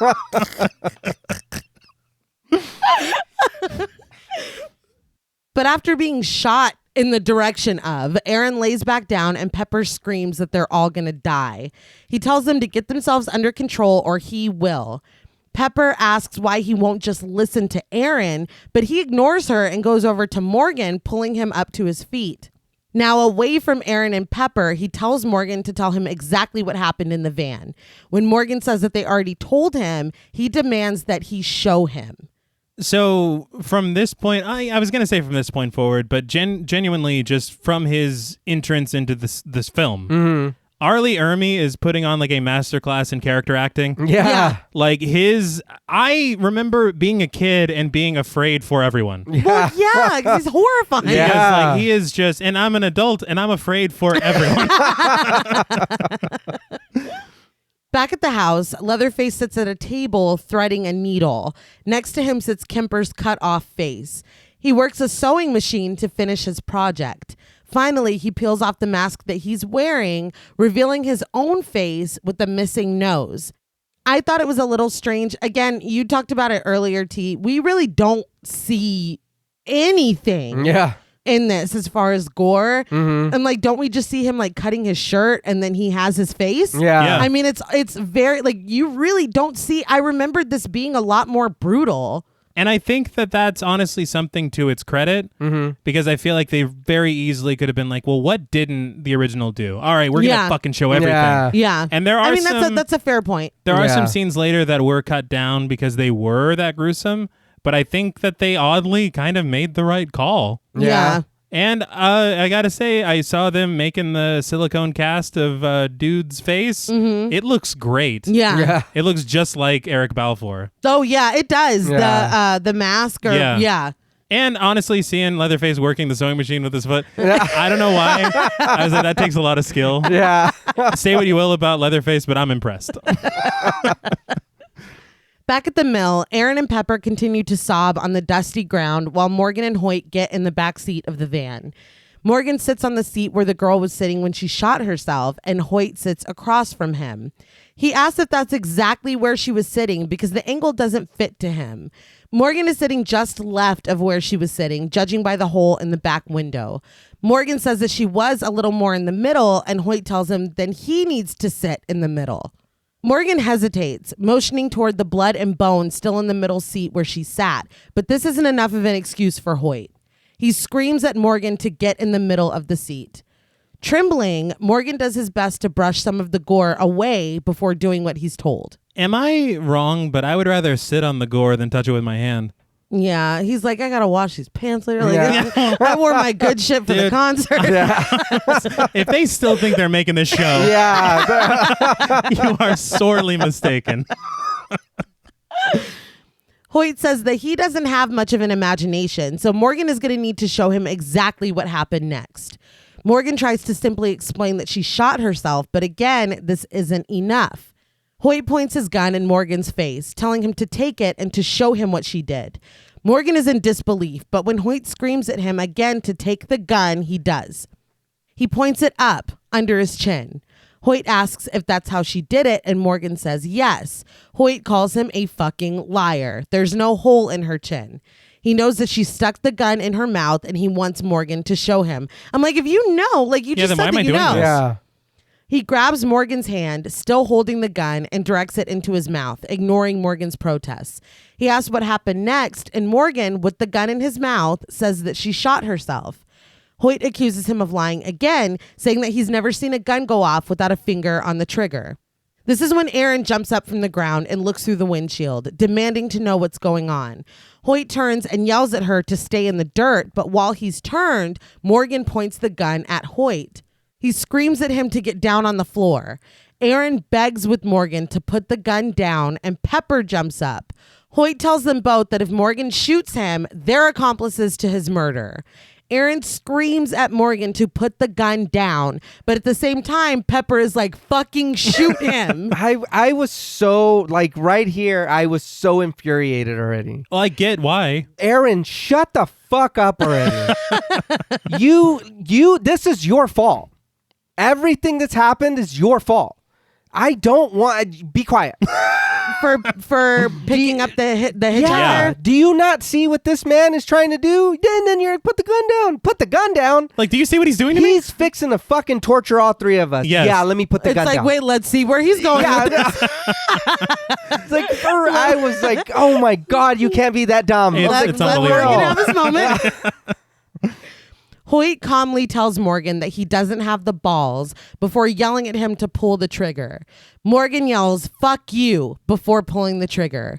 But the gun is empty. Hoyt says, there ain't no bullets in this thing. It's all fucking mine, bro. Don't do it. Yeah, don't do that. Do not bring that into this film. No, but seriously, they stare at each other in the silence of the decision that Morgan just made. Okay, so again, we've talked about how it's the 70s, right? Yeah. The gun may be empty, but it's still a big piece of metal. Yeah. We're going to beat this dude. Yes. Knock him out, Oh, and then try man. to drive away. One thing I do want to say, because I do think that the tension in this section is fantastic. Right. Yeah. I think the performances are great. Yes. I did learn something kind of gross. This is what I was talking about where I said he put too much of his ass into it. Yeah. The actor who plays Morgan, who I think does a great job. Yeah. Yeah. Do not Yes. get me wrong. He insisted that on every take, Morgan with the gun in his mouth would throw up. And he actually did it. No. Ew. And I'm watching all this behind the scenes stuff, Yeah. and I'm like, fire him. Don't Yeah.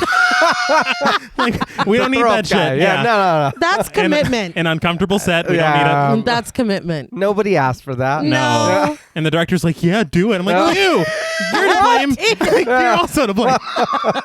I'm like Leatherface looking at a leg meat. Yeah. Like, ew, cover that shit up. Like, what the fuck? Gross. Ugh. Hoyt says that Morgan is a killer, only this time he killed a sheriff. I'm like, actually, I didn't. Yeah. You're still speaking to me. No shit. He jerks the gun out of Morgan's hand as Morgan just stares at him.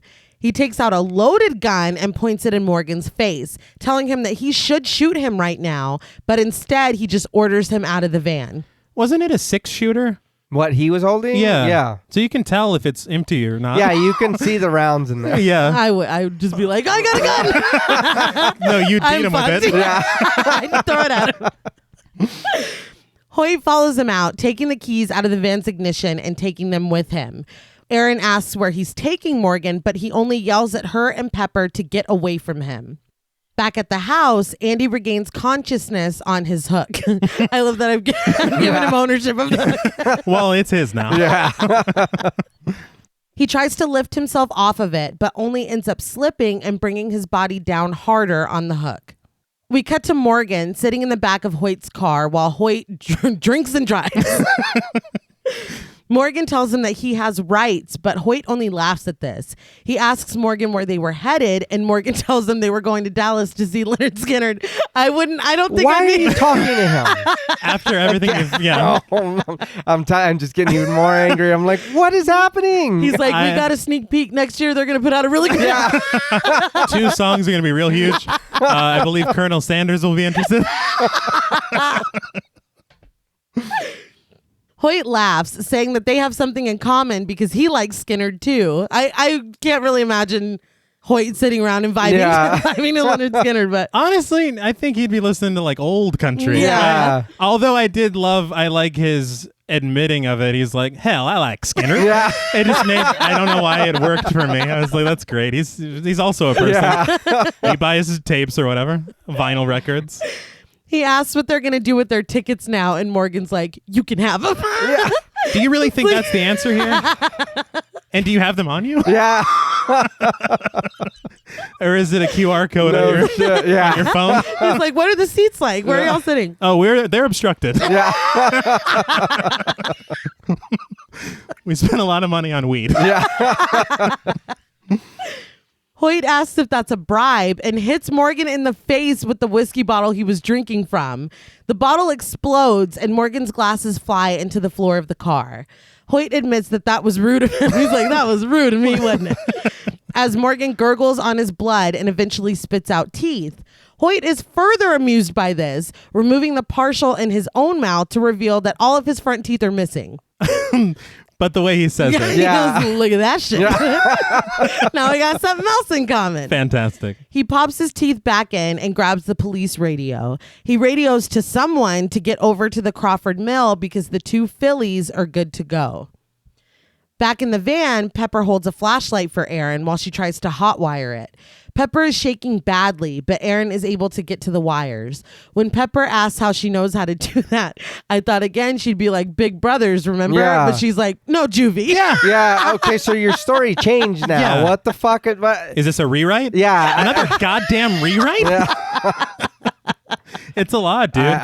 You're changing too much. Yeah. We cut to the Hewitt house where the sheriff pulls up in his car. He opens the door for Morgan, who is still bleeding in the back seat. He demands Morgan to get out of the car, and once he does, he throws him into a puddle on the ground and kicks him repeatedly. When Morgan finally gets to his feet, Hoyt reminds him that he's brought all of this on himself, and he leads him into the house. Back at the van, Aaron manages to hotwire it and get it started. But no sooner than they set off in it does the wheel fly off and the van leads to one side and stops. Okay, so I don't know when they had time to sabotage the van. Yeah. Yeah, I was very confused. In my head, I was thinking of the train robbery on Breaking Bad. Just one of them under there, like fucking. Yeah. I'm like, I don't know when this happened. Did Jed do it? Who did it? Yeah. But he's the only one that could have yet somehow. Did my homeboy Jed? Yeah, I called him Jed. I thought we were. But no, I don't know when this happened. Yeah. Or was that just bound to happen anyway? They it's did a not good take thing care they of stopped. Yeah. Just then, Leatherface's chainsaw breaks through the back window. He comes to the driver's side window and the chainsaw cuts right in front of Aaron's face. So did Hoyt call Leatherface? I don't know. Yeah. What the fuck? Oh, yes. Like, so again. Or maybe he called Yeah. Monty and Monty sent Leatherface. He's like, you're up. Yeah. I don't Did that weird pounding on the ground thing? Yeah. Bring it. Bring it. I did want to say I like the little indent of the cane on the ground. Yeah. Whenever he did that, I forgot to say that was a good No, touch. that was good. But if that's really what happened, this is getting ridiculous. Yeah. I did. That's so funny because this is kind of getting a little muddy. It didn't even fucking register to me that he called somebody and Leatherface is like, here. Yeah. Yeah. I just got to change my shirt. Yeah. Just got to change my Glad face. you called. This guy's bleeding everywhere. Just gotta change my face. I was busy, but Yeah. okay. Yeah, I guess. Well, I got his leg wrapped up. We're Yeah. fine. Let's go. Aaron and Pepper scream and climb into the back seat where they huddle together. They watch the ceiling as Leatherface climbs onto it and sticks the chainsaw through. He saws wildly, sparks flying until they finally decide to make a break for it. There are some great shots in this sequence with the chainsaw and the sparks. Yeah. Yeah, I agree. I also, Pepper is wearing a random puffy coat in the middle of the summer. Yes. Only for something that happens in a minute. That's true. Yeah. Also, who's in? I don't think she brought that with her if she was hitching. No. And I don't think It's August. No, yeah. No, she didn't bring that And with Aaron her. has the one tiny shirt. Yes. Yeah. So I don't know where she got that. Leatherface reaches his hand in and grabs the top of Aaron's head. Pepper takes this opportunity to run out despite Aaron pleading with her to stay. I don't know why Aaron is pleading with her to stay. Maybe she's like, punch him in the wrist. Yeah. Help me. Watch me die. Watch me die. It's like, what? I love, and that's the other thing is that this is main character Idas. Yeah. Because Leatherface wouldn't let Aaron go after her. No. Yeah. He's busy. Yeah. But because it's Jessica Biel. Yeah. For sure. Leatherface then descends on Pepper, and she's able to fight him off momentarily by raising some barrels up to block the chainsaw. But Aaron screams at her to run, and she does. She's quickly knocked down and caught. Aaron watches as Leatherface brings the chainsaw down onto Pepper, cutting through the puffy coat that she's wearing. She stares as Leatherface looks up.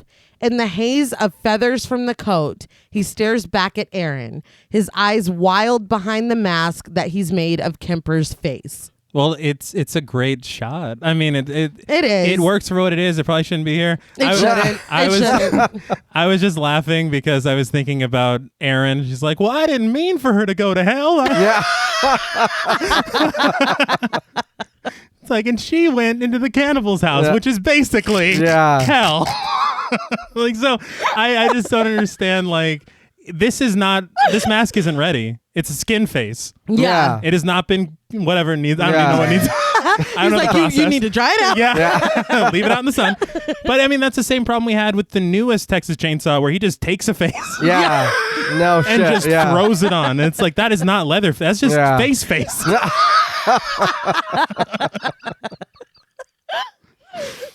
The two lock eyes and everything freezes for a moment until Leatherface revs his chainsaw. Erin snaps out of her daze and climbs out of the window of the van. She runs off. And I mean, I guess that does feed into what I was saying earlier about a more sadistic Leatherface. Mm-hmm. Yeah. Because he saw the ring.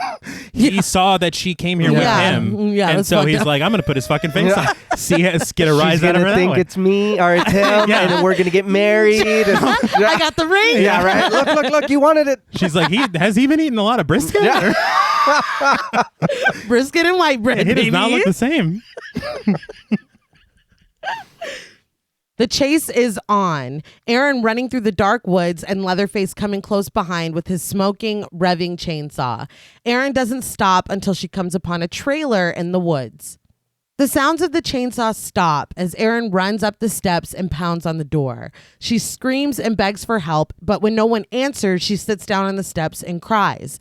Silently, someone opens the door and grabs her from behind, scaring her, but she jumps up and runs into the house.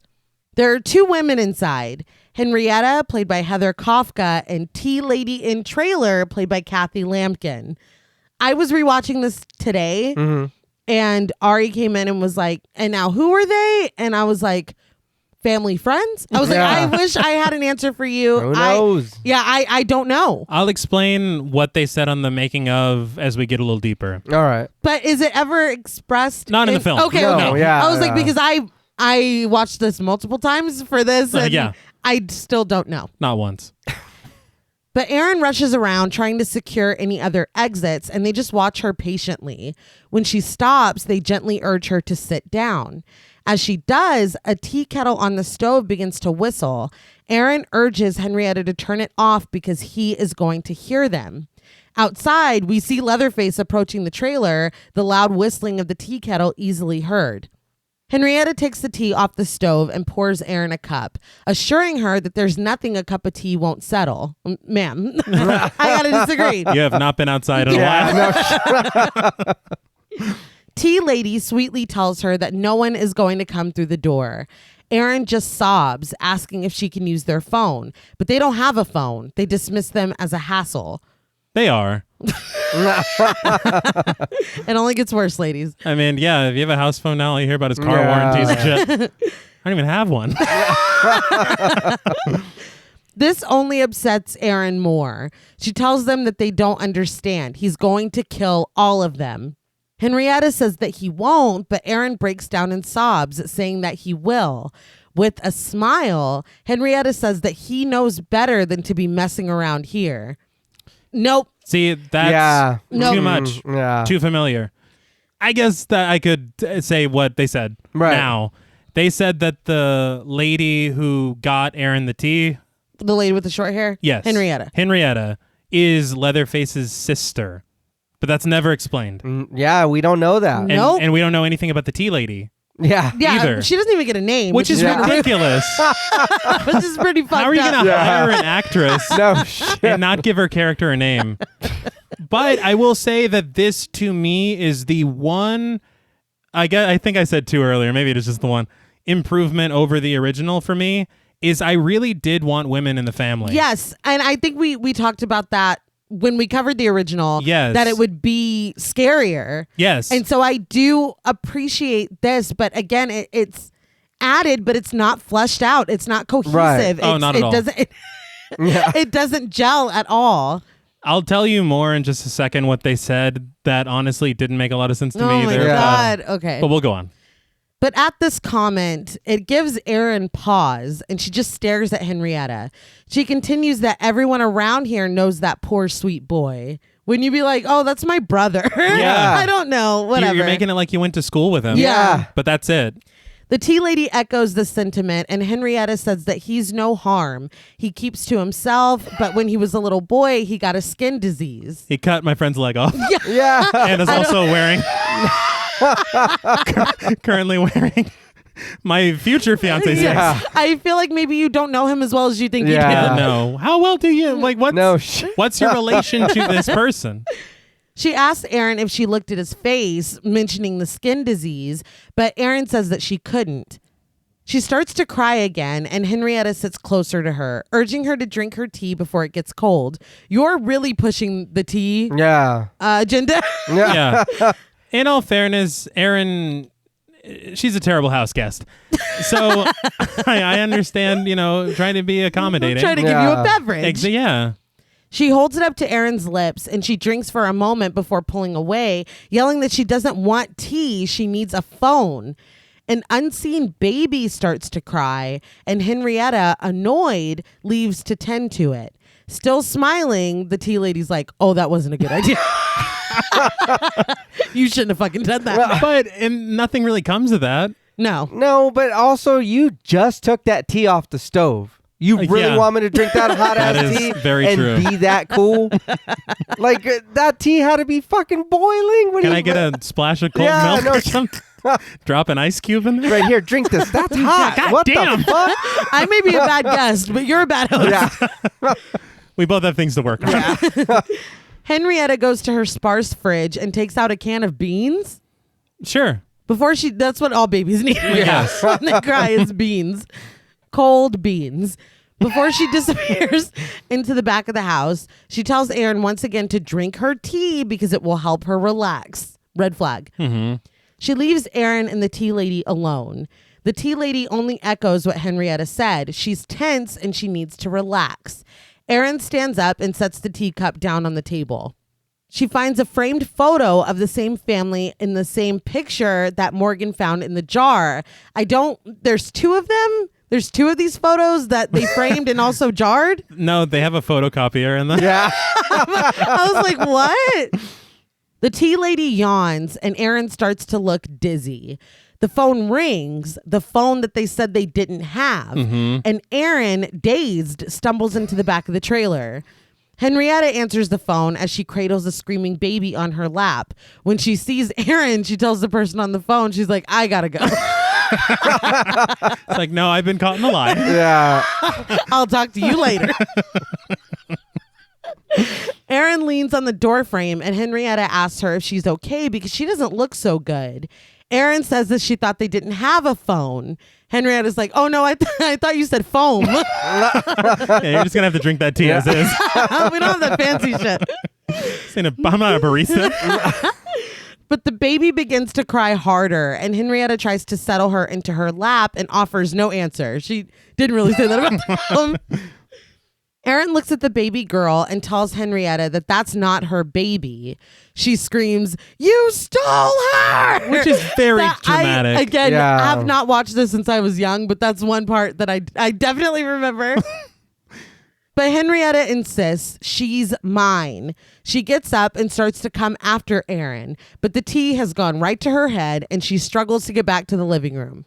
Finally, she collapses to the floor. The tea lady is just like, "Oh my." It's like they usually don't faint that dramatically.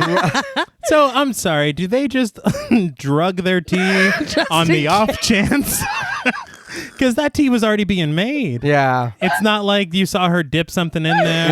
Yeah. No, that was just the tea. Maybe they knew that somebody was running around. Maybe. They're like, no, we have a high tolerance. Yeah. We drink, we just get fucked up on this tea, but you don't know these herbs or whatever. I don't know, dude. It was very strange to me. No, It's Tana's root. Yeah. I didn't like any of this. Yeah. This didn't work for me at all. At this point, I was like, are they just throwing random shit in here? Like you said, because we never seen her alone with that tea. No. You just poured that boiling fucking tea in there. Fed it to this lady, and then now she's drugged. You didn't even have a second to do that. You know, the only way this would work is if there was some like cabin in the woods operation going on. Where it's all Where she has, that's the phone. They're like, yeah, I poisoned the tea. Oh, gotta go. Yeah. And the thing is that they said in the making of, the director was talking about adding this element into the film. Yeah. Because he had said, he's like, there is child abduction is very serious and everything. And it's like, yes, it is. And it's like, but that doesn't mean you just like pigeonhole it Throw it in there. Yeah. Without any kind of real, because that's the whole point. He's like, we wanted to do that here. It's like, well then, Okay. yeah, I want to do a lot of things. Yeah. But But again, okay, so at this point, this is the baby in the photograph with the woman that they picked up, right? Yes. Okay. So this was my issue. Why isn't she like, they have my baby? Yeah. I don't know. She's just like, I want to go home. Yeah. Fuck that kid. Gonna Take me home. gonna regroup. Yeah.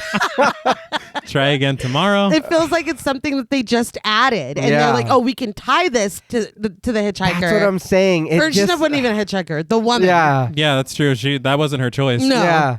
But I don't know. It doesn't really work. Not so much. But I But- do like the women. Yes, I do too. No, yeah, I do too. I just wish we would have got more. Yeah, or just if there was explain a it better. picture of all of them, a family picture that we gloss over and see And you her can see in, them it. in it. Yeah, Yeah, yeah. Tell it's them. Oh shit, their family or what? We don't get any of that. That's better than- yeah. Although it is really funny to think of them posing for a family. The laughing chicken took it. Yeah. Everybody's saying, no, I don't know. Everyone say Bach.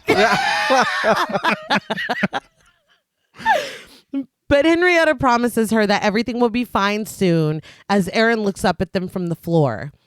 Her view of Henrietta and the tea lady is replaced by Hoyt looking down on her holding a bottle of beer. He pours it onto her face and Erin wakes up coughing. That's a neat POV shot. Yeah, Yeah, no, that it was good. That was. She's now in the Hewitt house. Hoyt stands over her while Luda May from the gas station irons clothes on an ironing board. Old Monty is there too, and he asked if Erin might like to stay for dinner. I was like, dinner? Yes, dude. Yeah. Dinner? I was so excited. Don't get your hopes up. Do not get excited because dinner does not happen. Oh, Hoyt is in his underwear with his sheriff's shirt unbuttoned over an undershirt. he's home. Yeah. He cradles Erin's head on the couch. Outside, Jedediah asks Luda May, his grandma apparently, to let him inside, but she tells him he has to stay outside with the dogs. He's like, Grandma! Like you weren't just talking keeps- like that earlier. Yeah. And you couldn't have told us that when we asked you about the sheriff? Yeah. Oh, that's my kin. Okay, then who are they? Yeah, and Yeah. also, Are they what the? Are Oh, they? They're man. mean to you. you did not help it. And they have no reason for him to be out in the yard with the dogs Yeah. because they don't even know that he tried to help them at all. They weren't there for that. Nope. This is just the regular abuse. Like, Okay. this is an extra Good punishment. Lord. Poor kid. I'm just like, what the fuck is going on? But Luda May turns her attention to Erin and tells her that she knows her kind. They had nothing but cruelty for her boy the whole time he grew up. In another room, Leatherface sits alone listening to what Luda May is saying. He looks sad. He does. And that I appreciated because Yeah. it's kind of, I mean, they're doing their own thing with his backstory. Yeah. But I do like seeing him vulnerable. Right. Instead of just being like, I'm here to fuck Yeah. shit up. Nope. It's necessary. You didn't like I it. didn't like it. Really? He was a tank earlier. Now you want me to believe It's he's like you- afraid of something? You But can't I- have it both ways. Yeah. I no. appreciate the old ways coming in. But and here's what I mostly appreciate is Leatherface's mother being in the film. Okay. Me too. I okay. agree. But so he's like, grandma. He's, unless Yeah. he was a child that was abducted as well, which I guess we'll never know. Yeah. Whose son is he? Henrietta's. Okay. Yeah. Got it. I tried. I'm Sure. sorry. Yeah. Fuck it. It really could be. It could be the tea lady. Could be no, anybody. Yeah. So, I mean, yeah, because if Leatherface is her son, Yeah. I don't know. I don't know. I don't know. Luda May starts to yell at Erin, asking if anyone cares about her or her boy. Erin just struggles slightly against Hoyt. Jedediah bangs on the window again, asking his grandma not to hurt Erin, but she just yells at him to shut up. She's like, quiet dog. Throws a cup of water in his face. But she's literally been the only one trying to help anybody. Yeah. Yes. Yeah. Like, honestly. for real. Yeah, and if you appeal to her that way, she might actually see. Yeah. Erin screams for help, but Hoyt continues to laugh, telling Luda May, "Look, Mama, she likes me." Mama? Yes. I'm The ages can't. That can't be Yeah. his mom. no, he might be her dad. I'm so confused. or I'm maybe so that's confused. his wife. I know that Reagan used to call Mother? his wife mother, Yeah. which is also really fucking weird. Yeah. But I mean, some weird people do it. Well. He did say well a lot. Erin asks what's wrong with them, and Hoyt is like, "Nothing's wrong with us." The way he says it, like, what the fuck are you talking It's about? like, we live our lives.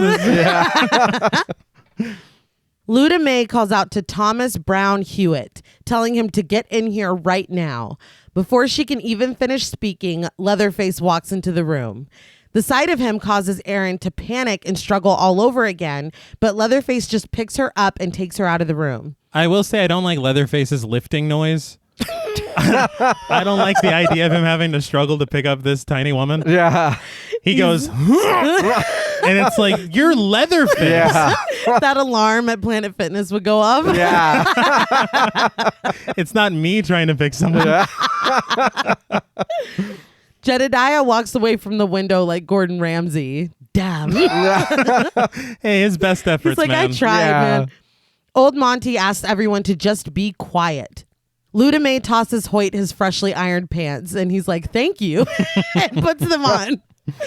Leatherface just throws Erin down the stairs into the basement.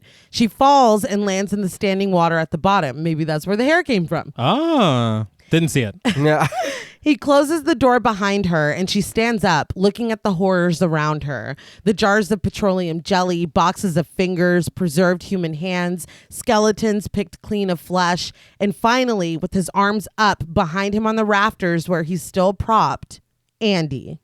Don't know why they got to pose Andy like Jesus. Yeah. Yeah, I don't know. But I will say that they did say that they designed a lot of the, material we see around Yeah. off of photos from Ed Gein's house. I can definitely see That's that. crazy. So this dude's getting a lot of play. Yeah. Ed Gein. Yeah, like it's kind of nuts. I think I said this on some other episode, but he deserves a co-writing credit on some of these On a lot of because stuff. it's nuts. Discordant piano notes play, and we see that Andy's toes are touching them as he tries to push down with his feet to support himself. Erin approaches him, crying as he looks down at her weakly. He quietly tells her that he can't help her. She grabs his legs and tries to lift him up off of the hook, but she's only hurting him more. Move the piano. move some of the random knickknacks you have here. She's like, I got it. Yeah. Yeah. There was a chair in the foreground of the shot. Yeah. Like, put it under him. I don't understand. She's not thinking clearly. Clearly. Yeah. Yeah. No shit. He begs her to stop, but she climbs up onto the piano and tries to lift him again, only causing him to fall harder onto the hook. He tells her that he's already dead and asks if she'll just finish it. When she tells him that she can't, he weakly pleads with her. Finally, she stops fighting him and nods.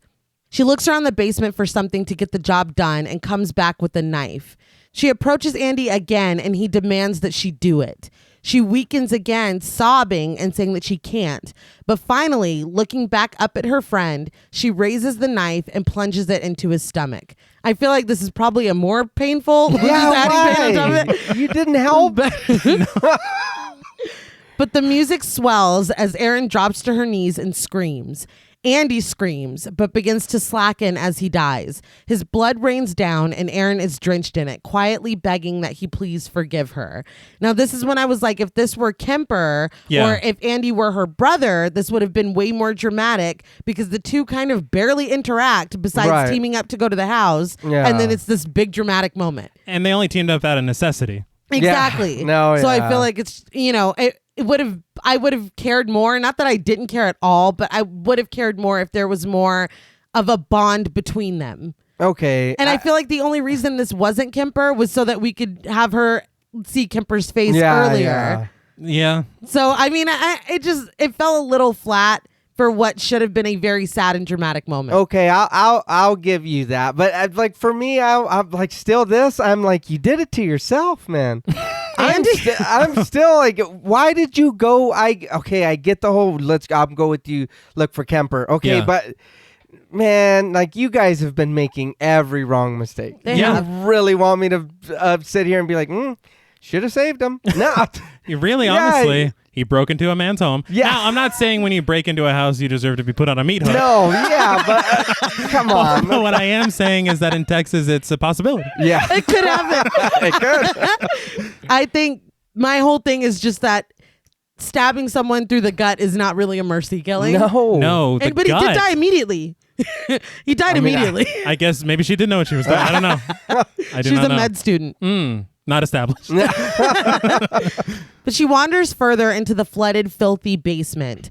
Upstairs, Leatherface watches from a hole in the floor. Aaron finally finds Morgan sitting in a bathtub of bloody water with a hole in his back. I'm guessing he got the hook. See, and that I would have liked to have seen as well. Yeah. Why did Leatherface? He's like, no, we'll put him in the tub and then takes him back down. No, what I wanted was him to put Morgan on a hook and then Andy to lean over and go, first time? Yeah. That's what I wanted. But I guess, I understand why they didn't put that in here. Andy's like, it's a living. But Morgan is slumped forward, motionless and handcuffed. Aaron approaches him and he screams and thrashes. She holds him and reassures him that it's just her before pulling him out of the tub. Jedediah crawls down another random set of steps and tells Aaron that they need to go now. Heeding this warning, Aaron urges Morgan to move. This is the line for Leatherface, though, and he starts coming for them. She finally gets Morgan onto his feet and helps him walk toward Jedediah, but Leatherface comes down the basement stairs with his chainsaw on the ready. Still struggling to support Morgan, she runs down a corridor past Jedediah, but Leatherface is close behind them. Did these corridors remind you remember that part in Haunt? Yeah, I was gonna mention Haunt earlier when Morgan does the fake out thing because that made me think of that too. Honestly, yeah. Yeah. Maybe they like this. I guess so. Leading the way with a little lantern, Jedediah takes them to a small set of stairs. He urges them to climb up and go, but as soon as they reach it, Leatherface catches up to them. His chainsaw stalls and he stops to start it back up. Aaron has Morgan go first and tells Jedediah to come with them, but he refuses, only continuing to urge them to run. He's like, I'll be fine. I read that Leatherface was supposed to kill Jedediah right now. Holy shit. Yeah, but they said that it was too intense, that they didn't want to kill. But we never see him again. No. He's like, I'll be fine. Yeah. Well, it's like, that's his nephew, right? Yeah, I was going to say. Or son. Yeah, that's true. We don't know. Yeah. Who knows? I don't know anything anymore. I don't know. But Leatherface gets his chainsaw back on and comes for Aaron. He grabs her leg, but she's able to free herself, and Jedediah takes a bite out of crime, chomping down on Leatherface's arm before he just throws him to the side. Leatherface is like, I'm not even cooked yet. What are you, stupid? Morgan and Aaron climb up into the night, free from the basement. Aaron slams the cellar door and locks it, but again, Leatherface has a fucking chainsaw. He begins to open it. Before he can get out, though, Aaron, still supporting Morgan, leaves until she finds a house a little ways off the property.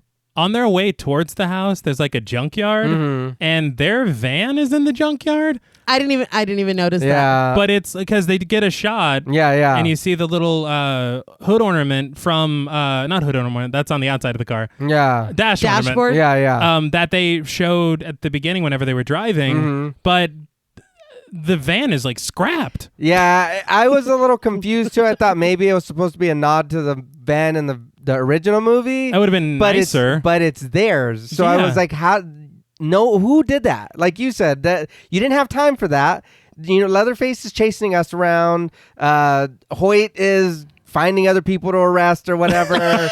You know, Mama's ironing the pants. Yeah. Dude's chilling by the window. I mean, Jed's helping us escape. Who did that? Nobody could have done that. He stripped the car down first. That's why his pants were off, because he got them dirty. There you go. All right. Yeah, I was very confused. Oil and stuff. Cars, right? yeah. Car stuff. But they get inside the house. Leatherface straight up sees them run inside, and he revs his chainsaw just before Aaron shuts the door. She and Morgan push the couch in front of it, but Leatherface has a chainsaw. Yep. He starts to saw through it, and they just abandon that plan and run deeper into the dark house. Why didn't they just bypass the house completely? Keep running. That's an excellent question. Okay. Aaron finds that the windows are barred, and as they scramble to find a way out, Leatherface saws the door open and steps inside. With the chainsaw silent now, Aaron hides Morgan in a closet and crawls into another closet herself. They sit in silence until Leatherface walks into the room where they're hiding. Rats crawl over Aaron's legs, but she stays silent. Looking through a hole in the wall, she watches Leatherface look over the room. I thought this was kind of cool, like reversal moment, because he was watching her earlier and now she's watching him. Fair. But when she brushes a rat off of her lap, it squeaks and it draws his attention. I'm like, you should just let him stay there. Yeah, dude, just chill. When Aaron looks through the hole again, he's gone, and she readies herself to leave. She stands for a moment, and I think it's a really great shot of her kind of standing against the wall with the lighting and I think it looks cool. Yeah, that's fair. But she's preparing herself to leave, and Leatherface reaches in through the wall behind her, grabbing her. Now, how about a hug? I mean, yeah. It's just funny to me. It's a thing that happened. Yeah. He's like, I know this house like the back of my hand. If she's in that closet, I can get through this wall. Go It's like I made the blueprints of this. And when they were running through the house and they seen all the bars in the window, the house was big. Yeah. There was a bunch of rooms that didn't even look like that outside. No, it really did not. It didn't. But he drags her into the main part of the room, and Morgan jumps out from his hiding spot, screaming her name. I'm like, you can walk? I've been dragging you. Dragging you this whole way. Leatherface throws Aaron to the ground. She seems to accept her fate, lying on her stomach and telling Morgan to run as Leatherface gets ready to attack her with the chainsaw. Instead of leaving her, Morgan rushes at Leatherface.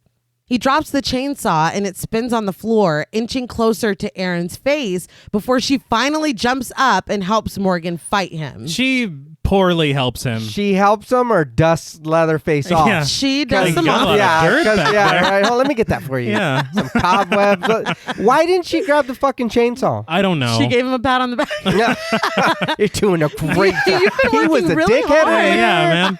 He told me to stop singing. Yeah. He was throwing up. Morgan's has been a real problem today. But even tag teaming, they're no match. Leatherface tosses Aaron to the side and uses Morgan's handcuffs to hang him from a light fixture in the middle of the ceiling. He takes his chainsaw and attacks Morgan. Again, honestly, we don't really see anything. But Aaron takes this opportunity to flee from the house. Like he She watched first and then ran. He I don't know why. jumped out of his hiding spot to save her. Yeah. And she's just like, damn, Morgan, that sucks. Yeah. Well, He's gonna get you in the balls. Ooh, damn. All right, That I'm gonna sucks, go dude. now. That hurts, Yeah. huh? in the original shot version, you saw all of his entrails fall out. Okay. And I think they cut that down, I guess, for content. But I think that if she would have seen that, then yeah, let's run. Yeah, it's done. yeah. It's done. But just see him. And where's your core strength, man? Lift them legs up and then try to do a little flip off. I mean, Something. I'm trying. If I see this man coming at me with a chainsaw and I got my legs wide open, Yeah. I am doing everything I can, everything in my power You're pretzeled up. to avoid. And he's just going to be impressed. Not only that house is falling apart. That's not gonna Oh, hold no. you. Oh, I Swing. Yeah, that's not Swing. gonna hold you. Swing away, Meryl. As soon as he put you on there, that thing would have collapsed. You'd have fell on the Absolutely. floor. It's like, oh, we can't handle He that probably weight. would have laughed at you, and then it'd be like, what the fuck? And then I sawed knew you that. anyway. That's- yeah. But I mean, shit. At least you got to laugh at him. But Erin runs through the woods again, Leatherface hot on her tail. She climbs through a barbed wire fence, and Leatherface does the same, but he falls. He drops his chainsaw and it cuts his leg, clearly an homage to the first one. Very good. But he just stares after Erin and screams. He's like, is that what I've been doing? What if he went home after that? Yeah. Fuck It's like, this. jeez, man. Erin continues to run, though, until she reaches a road where a car is driving. She stands in the middle of it, forcing the car to stop, and bangs on its hood. She makes her way to the driver's side window and bangs on it with both hands, begging the driver for help. Once again, we talk about the delivery of the message, and once again, this ain't it. The car drives away. I think it could have been a cool character moment if earlier she had said not to pick up the hitchhiker. Yeah. Oh, and then it happens to Yeah. her. Yeah. But yeah, she really doesn't deserve this. No. She's been nothing but kind. She tried to do Yeah. everything right. But she hears cows mooing and follows the sound to the Blair Meat Company. She climbs into the fenced area and runs until she's inside the building. I thought this was really weird because I'm not fucking going in there. No, I don't know my way around the slaughterhouse. Yeah. No. Plus, like, what's that place for? It's a what? Slaughterhouse. Yeah. I'm not fucking going in there. I'm super happy that you felt the same way because I was like, I'm probably gonna be the only one who's been like, why the fuck did she go in there? Why are you doing Oh. this? They keep going into all these buildings. I don't know. Yeah. They shouldn't be in.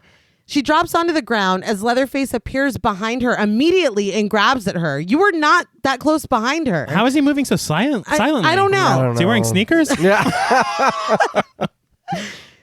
She crawls into the next room after getting her legs free from Leatherface and runs, narrowly escaping, running right into a hanging hook.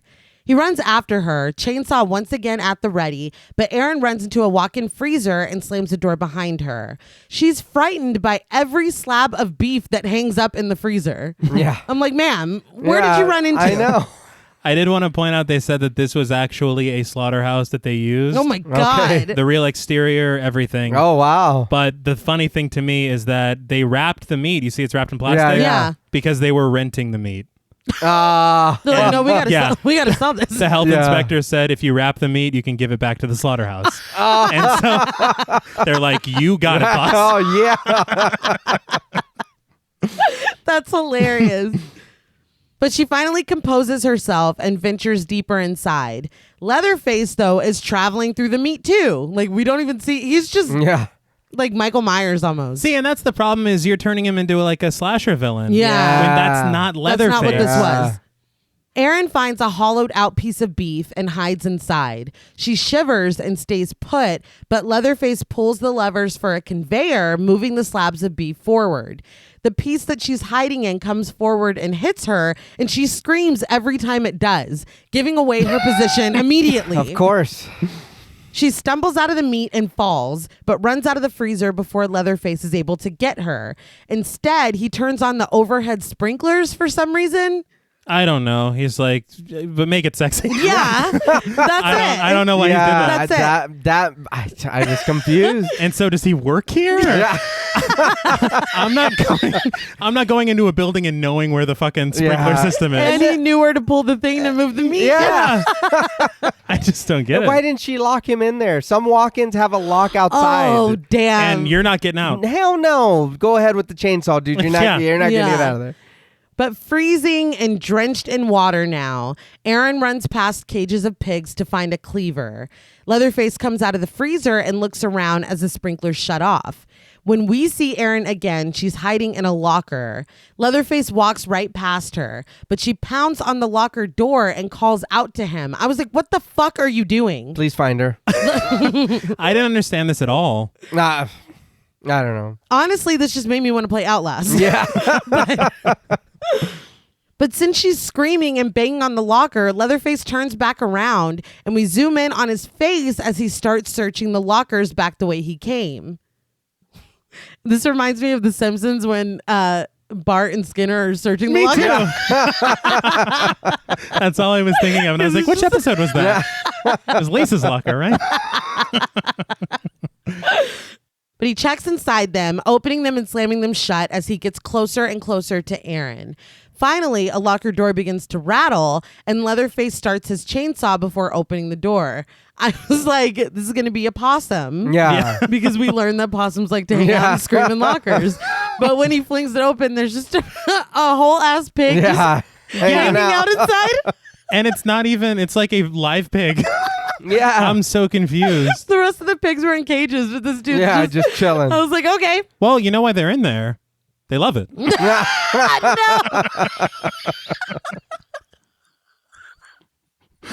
Damn it, we've been recording for so long. You I forgot. Nope. I still remember.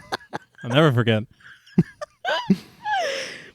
In this moment of confusion, Aaron bursts out of the locker next to him and using the cleaver hacks off Leatherface's arm, and he just kind of lets her. That's why, again, Yeah. it was like 5, 6, 7, 8 hacks to get his arm off, and he's just, I don't understand. I'll let you finish. Yeah. Go ahead. Yes. I- But he stumbles around the dropped chainsaw, which spins on the bloody floor, and Aaron runs.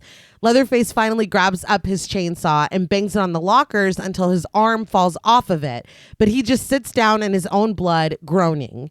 Aaron is able to open a door and run outside into the now pouring rain. It was a clear night 2 minutes ago. no, Leatherface turned on the outside sprinklers too. Got it. She runs back to the road where a semi is traveling. She flags it down and it stops. The driver, Big Rig Bob, played by Brad Leland, even comes out to help her and brings her back into his rig. And I appreciated that Yeah. as well, the nod. Yeah. Inside, she sits, staring ahead as he tries to get more information from her, asking her her name. She asks where he's taking her, and he tells her that he's taking her to get some help. She tells him that she just wants to go home, but they pass the barbecue sign. She starts to panic. She grabs onto the wheel, begging him not to take her back there. They're all over the rainy road until Bob slows down by the gas station. She begs him to keep going, but he's had it. He's like, I don't know what your problem is, but I can't take this. Okay, you saw how this worked out for that lady. Yeah. Mm-hmm. Like, she's had her wits basically about her this entire time. She was talking to Morgan. She outsmarted him. She chopped his arm off. Uh-huh. Like, why are you doing this? Yep. I appreciate the full circle moment. That's but all that is. For Aaron, it doesn't make sense. Like, it doesn't make sense. No, but they needed the full circle moment.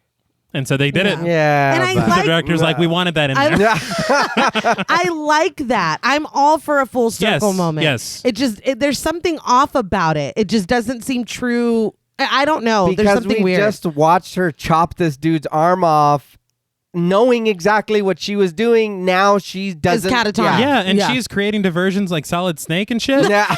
and now she's the Right through a pebble in the other direction. Yeah. What was that noise? Like I don't get it either. It doesn't make sense. But she begs him not to get out of the rig. He does anyway and runs to the gas station. Aaron follows him and peers through the window. I was like, what are you doing? Yeah. Inside, Henrietta, Luda May, and Hoyt all stand over the baby in a high chair. Bob knocks on the door and asks Luda May for help. Henrietta's like, what do I do? I've tried giving it beans. I'm just like, nothing's helping. That's the extent. Yeah. I tried giving it boiling hot tea. I don't know what else to do. Bob knocks on the door and asks Luda May for help. She comes outside and he tells her that he picked up a bloody girl and he needs help. She calls Hoyt to come and join them outside and tells Henrietta to go and get her raincoat. Aaron watches from the window as they all join Bob outside and leave the baby unattended in the high chair. Hoyt, with his gun out, walks over to the rig as the rain pours. Henrietta goes back into the gas station and finds the high chair empty. She screams that the baby is gone. So now we're kidnapping. Sure. Yeah. Because you don't know that that's not her baby. No. You saw a photo. All babies look the same in a photo. They all look like Colin Moncrief or whatever. Like, let's be real. Yeah. We get shots of Hoyt walking over to the rig and inspecting it, cut with shots of Aaron hot wiring a vehicle. Hoyt steps up and looks through the windows as Aaron frantically rubs the wires together. The tension mounts as Hoyt throws the door open to reveal no one. Just then, driving the police cruiser, Aaron speeds toward Hoyt, screaming, "Fuck you." That is a great bit of misdirection. Yeah, no, it was good. I really like that. I feel like it wasn't super surprising, but No. the way that it was put together was really good. It was, except for when you see her at first, you can clearly tell she's not in the cabin of that semi. Well, he's like peering through the window and she's like, "Come on, Yeah. you little bitch." That's true. He would have yeah, seen her. no, It's a fair point. But the editing, it made it no, work. yeah, No, it did. It did. But she screams at him and hits him with the car. Hoyt rolls over the hood and falls off the back of it, his hat flying up and rolling onto the wet street. Aaron throws the car in reverse, wiping the blood off the window with the windshield wipers, and backs up. Hoyt draws his weapon and fires at the car, but it doesn't matter. Aaron hits him again. Then she puts the car in drive and, screaming, hits him again. Finally satisfied, she drives away from the gas station. Hoyt deserves all of this. Yeah. I understand it's a cathartic moment for the audience. Yeah. But realistically, I'm not risking fucking up the car. You know, I'll To hit run him him over once 3 and then I'm out. I'm out of here. I don't know what the undercarriage is or whatever. Yeah. And where's everybody else? Oh, they're just watching it from the window? Yeah. No, we never. Where'd the trucker go? We never see the. Nobody else is panicking about the baby. And I hate saying this, but his car was parked right next to the store. It was. So you Yeah, guys it was. really didn't see her sitting there trying to hotwire the car? Did y'all wait till she takes off? Wait, so she had to sneak in and steal the baby? Yeah, Yeah. and the baby was completely quiet. No, The baby was like, yeah. "Get me the fuck out of here." Right, all we're taking off? I'm Yeah. sick of Bet. eating beans. But it was funny to me because she's screaming, "Fuck you," and she's running him over and she's screaming at the top of her lungs. And Yeah. then she takes off and she looks in the passenger seat and the baby's just sitting there. Yeah. Yeah, it's like, holy Like, shit. you good, dude? Yeah. Maybe I traded down. But the baby gurgles and smiles at her.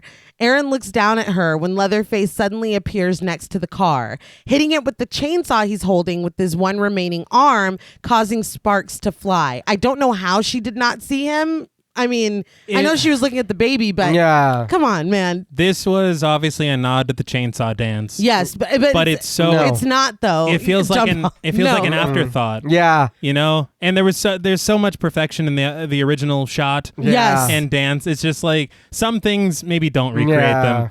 Well, and they said that their intention was not to redo it like shot by shot. And that feels like just an afterthought. Yeah. Yes. And again, I know I'm kind of being hypocritical because I'm like, no, I want more of this, homages and nods. And then I'm Yeah. like, well, don't do that. But Yeah. well, because it doesn't really work. Yeah. You're shoehorning it in. Yeah. Yeah. But Aaron just continues to drive as Leatherface stares after the car, breathing heavily. We cut back to the police footage where the officer descends the stairs on August 20th, 1973.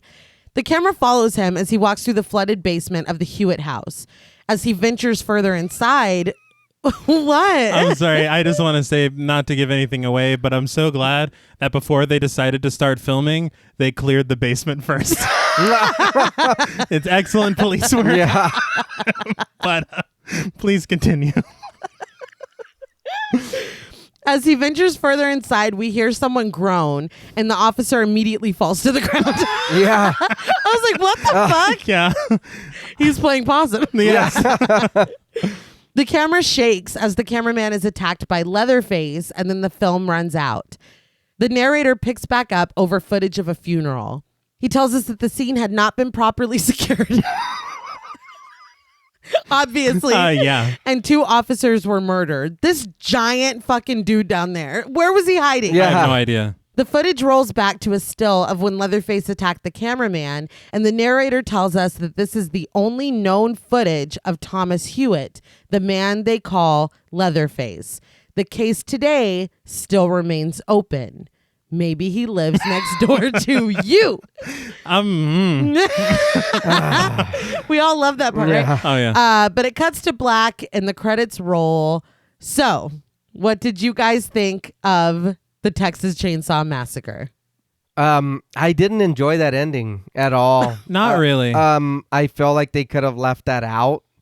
The newsreel at the end or whatever. We didn't need that. But you need to know he's still out there. No, I don't. I think, No, I don't.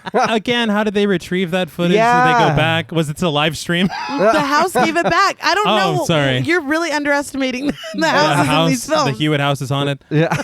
And I do want to point out, I did enjoy that in House of a Thousand Corpses when he said that, but Yes. not here. Agreed. A lot of this didn't work for me. Like I at the beginning, I don't want to say, oh, you had me just at the beginning. And then like for a little bit, I was like, okay, they're making dumb mistakes, but whatever. You know what I mean? Like I said, I do like them being a group of friends going to a concert or something. I did enjoy that. I do, looking at it like you said, you would be more inclined to pick up a female if they need help than you would Crazy Guy from the first one. You know what I mean? Talk about head cheese. But the problem that I had with this movie was everybody. I can't even sit here and be like the acting was bad, because it's not. The problem for me was that everybody was just there to play a part. I didn't identify with any of these characters. I didn't care about any of these characters. A lot of their deaths to me meant nothing because Aaron got them killed. I understand you want to be helpful, you want to whatever. Yeah. But one thing that you did went wrong. Then another thing you did went wrong. Then it's like, when are you going to stop and be like, look, maybe I'm bad luck. Somebody else take charge. I'm fucking this up. Maybe someone else make decisions for Yeah. us. and then, like I said, the whole Leatherface thing, you had him be a brute, and then he's cowering on the floor. Then he's a brute again. Well, that's not how that works. You can't have him be like, oh, he's misunderstood, but then he's fucking ripping people in half for nothing. I think that's what I loved about the original, is that after he attacked him with the hammer, Right. he cowers immediately, and he's like, Yeah. fuck. Again. Like he's worried about what, Right. old man's going to say. Yeah. We talked about the moment where Sally's running down the stairs and he jumps back scared of her, away from her. Yeah. I mean, 'Cause, yeah. all of those nuances are gone. They're just not here. This, with that phone call from Hoyt, he's like, get him. Yeah. He's like, he's getting ready, throwing on her boyfriend's face and shit. Like, it's just, it doesn't work. Yeah, it did, though. I had a ton of fun talking about it. Yes. I'll say that. Yes. Absolutely. This has been a very, very good time. But the movie, it's just not for me. It just didn't work. Like, I do remember liking it. Oh, but yeah. watching it now, and it's like, man, I really am, I won't lie, I'm shocked, because I myself, before we did this, was like, oh yeah, I remember that movie. I remember being good. Yeah. And then watching it, I'm like, fuck. I was wrong. For me, it's difficult because there are some very good choices made. And to me, I think it just goes down to what I said at the beginning. It's such a mixed bag. Yeah. Because they have these good ideas. The idea of the family being fuller, Right. larger, each person having a role. The mother of Leatherface is running the fucking gas station. That's cool. Yeah. Yeah. I like that. It's very cool. But then, you're getting the characters kind of confused. Leatherface isn't as in depth as he was. Yeah. Then our main group of protagonists, I don't really like any of them. Yeah. They keep making all these bad decisions, cinematography's fantastic in a It lot of is. points. Yeah. So it's No, like, yeah. fuck, I'm really torn. But no, this one is going to be very difficult to score. Yeah. Incredibly difficult to score. And throw on top of it that I do have nostalgia for this. Yeah, me too. So it makes it even more difficult. like you said, there are positives to it. I love the inclusion of women in the family. I think it was an interesting choice to make the hitchhiker what they made the hitchhiker. Right. Oh yeah. It makes more sense for why they would want to stop. Specifically, it being Aaron and Pepper saying like, no, she needs help. Yeah. And it just makes more sense than this dude lighting shit on fire and rubbing his bloody hand. I mean, Like, pay me for this picture I took. Yeah. I was like, What? no one asked you. I did not ask you to do that. I will say that no character was really likable. And I mean, Erin, she tried to do the right thing a lot. But again, like you said, once you start fucking up consistently, maybe hand the reins over. Yeah. But it feels after a certain point that these people are just being picked off. And I mean, kind of unceremoniously, like Kemper's just dead. Yeah. Like immediately once they get there. Yeah. Like you said, T, love adding people to the family. It's nothing is defined. No. Like I feel like even in the original where the family was smaller, you can tell what everyone's role is. Like how they're dynamic. Like I do not get that here at all. No, we don't need anyone saying do your thing, cuz or anything. No. But we can learn. Nobody said that. We can learn how they're related to each other. Yes. Again, you said that's Leatherface's sister. Where the fuck are we supposed to get that from? The making of documentary. Oh, got it. Got it. Supplemental. Right. It's required reading. Yes. I appreciate a lot of the nods. I just feel like, and I know that not everyone thinks that the original is as deep as I find it, or I think I can say collectively that we find it. Yeah. But to me, it really is. And there's a lot of nuances with Leatherface and with his dynamic within his family. And I really missed that here. And I really fucking missed the cannibalism. Yeah. Big time. I mean, that sounds weird to say, but But that was part of it's a big con for me that we're not doing that.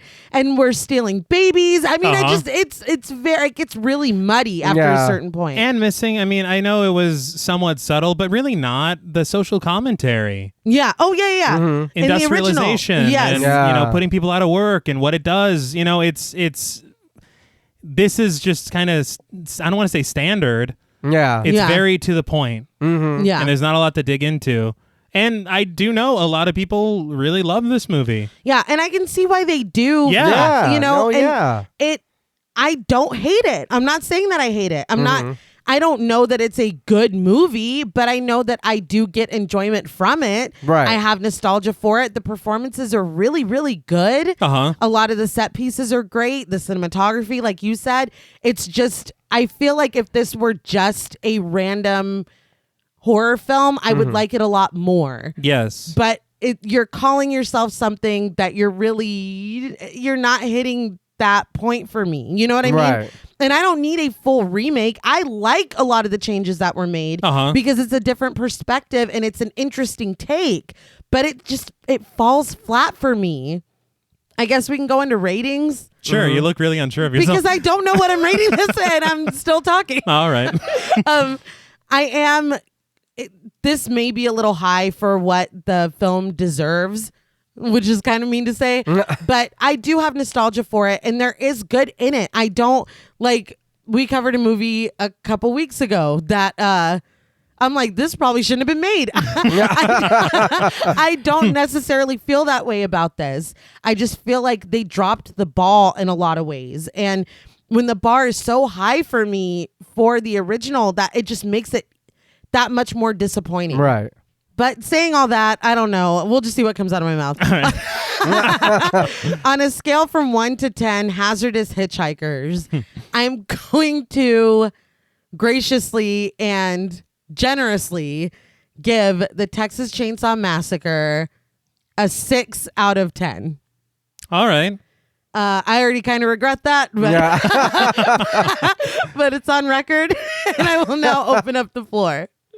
No, I agree with you. The movie's it's not shit, and I can understand. You know what I mean? It's not a bad movie, but for me, it doesn't hit a lot of things, like you said. Yeah, and I think that's the problem for me. Is like I guess like you had mentioned, babe, about liking the first one so much. Yeah. See, I'm used to that one. So watching this, I was like, oh, this is not that. Because like when he's attacking them, there's no music in the original. Oh, no. And it's like, holy shit. You know what I mean? In this, you get even like when he finds the ring and it's like, when the moon hits your eye. And he's like, oh my God, that was romantic. They were in It's love. like, what the A fuck? tear rolled down his it's mask. Like, he takes a bite of pizza or Yeah, it's something. like, where the hell did he get fuck? that? It's just it was a little confusing for me, and there is a lot of cool moments, but it didn't for me. It didn't hit, and I think it's just because of my love for the original Leatherface. Right. And I hate that the movie clouds my judgment a little bit, but at the same time, it's like if you're not gonna stay faithful to this and you just want to like, look, we're gonna do our own thing but try to keep it close, then do it good. You know what I mean? Not in a bad way, but like then make it your own. You know what I mean? Come into that. I feel like there was a lot of like, it felt like a lot of added shit. Nothing was fleshed out, and it did hurt the movie for me. It could have used another rewrite. Yeah, maybe Another goddamn rewrite. Yeah. So for me, on a scale of 1 to 10 hazardous hitchhikers, I'm going to give Texas Chainsaw Massacre 2003 a 5. I want to stay in the middle only because, like I said, I'm not saying that I wouldn't recommend anyone to. I wouldn't be like, don't watch that, because it isn't bad. But like I said, for me, the love that I have for the first one kind of muddies this up for me. Yeah. And then even watching it, and then like you said, really, it is that third act that falls apart. Yes. And then it's like, I was like, wow, you were doing so good, at least decent. And for me, you know what I mean? Yes. And then it's like, then you did all this other extra shit. I think that's my big issue, is that if the third act of the original with dinner Yeah. is brilliant. Yeah. Yes. And imagine the entire family gathered at the kitchen Yeah. table, Aaron at a chair. Yes. I would have loved to have Oh, seen yeah. that. But instead we're going to a slaughterhouse. We're Yeah. fucking whose footprints are these? Yeah. Like it just doesn't work for me. So yeah, definitely. We were talking off mic. Third act is where it falls apart. Yeah. Yeah. And then honestly, it kind of starts to slip a little bit in the second act. Yeah. It You know? does. So, I mean, I don't know. I feel like we've kind of gone over just about everything. Mm-hmm. The positive notes, obviously, the cinematography is the best thing to Oh, me. yeah. Yeah. I think some of the ways they handle some of the kills are kind of interesting. Yeah. Yeah. I like coming away from it like the original, where I feel like I saw more gruesome shit than I did. Yeah. That's pretty cool. Mm-hmm. The negative side, the only thing that I really didn't mention is that it does abandon like one of the most iconic moments. Mm-hmm. Like you want that dinner scene. Yes. Yeah. You know? Well, and he even says it. Are you want to stay staying for Yeah. dinner? Don't I was tease like, me "Oh." Yeah. with dinner. I'm fucking starving. Yeah. But yeah, I mean, it's not. It just doesn't hold a candle to the original for me. And I know that's probably not fair, really, because you should watch it as it is. Yeah. But at the same time, it's really, really, really difficult to divorce yourself from a film you love so much. Yeah. Yeah. Especially when they're like, oh yeah, I know Leatherface. That's not Leatherface. Yeah. You Yeah. know? So, I mean, I don't know. But for me, out of 10 hazardous hitchhikers, and it's funny because I wrote my score down right before you said yours, Nay, and it ended up me being in the middle of both of you. Yeah. But I'm going to give Texas Chainsaw Massacre 5.5 hazardous hitchhiker. That's hard to say. Yeah. Who came up with it? Sorry. Hazardous hitchhikers out of 10. And it's not, the thing is I know that I'm going to watch this again. Yeah. Yeah. I So- probably will. There's a lot of nostalgia tied up with it. Whatever, either one. Put on a hook, buy it. Yeah, hung by a hook. Salted. Well, that's all from us at Pod Mortem. What would you rate the Texas Chainsaw Massacre, and what should we watch next? Let us know on Twitter at the Pod Mortem. Be sure to follow us on Instagram and like us on Facebook. Be sure to follow each of us on Twitter at Blood and Smoke, at RealStreeter84, and at TravisMWH. Please consider pledging to our Patreon and stay tuned until after the music for a special shout out to our Wendigo Getter patrons. And remember, while there is nobility in stopping to help others, if it harms you in the process, it may be better to just keep on driving. Until next time.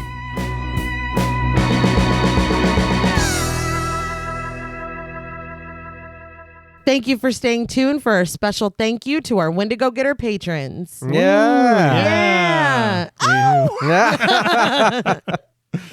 A special thank you to Chris Ontiveros, Kristen Lofton, Megan Martinez, Kimberly Bass, Sophie Hodson, Anthony Jerome M., Jordan Nash, Kent Morton, Guy 54, Lala Thomas, Travis Anissa Hunter, Miguel Myers ATX, Jennifer Perez, Pierre Lombard, Allison O'Neill, Carissa, TJ and Angie Bronson, Gabrielle Trevino, Spooky Mom, Andy Teague, Applin Ontiveros, Karima Rhodes, Antonio Huerta, Kimberly Kleindienst, Will Brown, Sydney Smith, Osvaldo Soto, Jonathan Booth, Bobby Holmes, Donna Eason, JD Rizak, Molly Gerhart, Armand Spasto, Aaron Aguirre, Eggy, William Berry, Brittany Ramatar, Charity Oxner, Amanda Six, Mandy Rainwater, Eden, Jordan Roberts, Dylan, Melissa Sierra, Holly Bryan, Jordan Blevins, Michelle Moore, Liz Heath, Spencer Montalvo, Pancake the Panda, John Ramos, Michael Newting, Alexis Roberts, Dan Laveau, Itzy M, Gary Horton, Amanda Aliff, Leisha Olivier, Kate Lamp, Carlos and Sydney, Jessica Hunter, Helena Rudder, Alan Johnston, Mariah, Livy Fun, Mandy M, Scott Troutman, Towton Watson, Mozzie Bear, Brittany G, Dave Burke, Adrian Stakes, Craig Kowalski, Daniel McGinnis, Nick Spill, Emma Hagel Kissinger, Ashley Weidman, Angelica Cornelius Witt, Valerie G, JSL, Emiliana, Brian Glass, CB, Maya Noches, Taylor Santana, Will Lewison, and Chris Manley. Wow. Yes. Yeah. Thank you guys so much. We love it.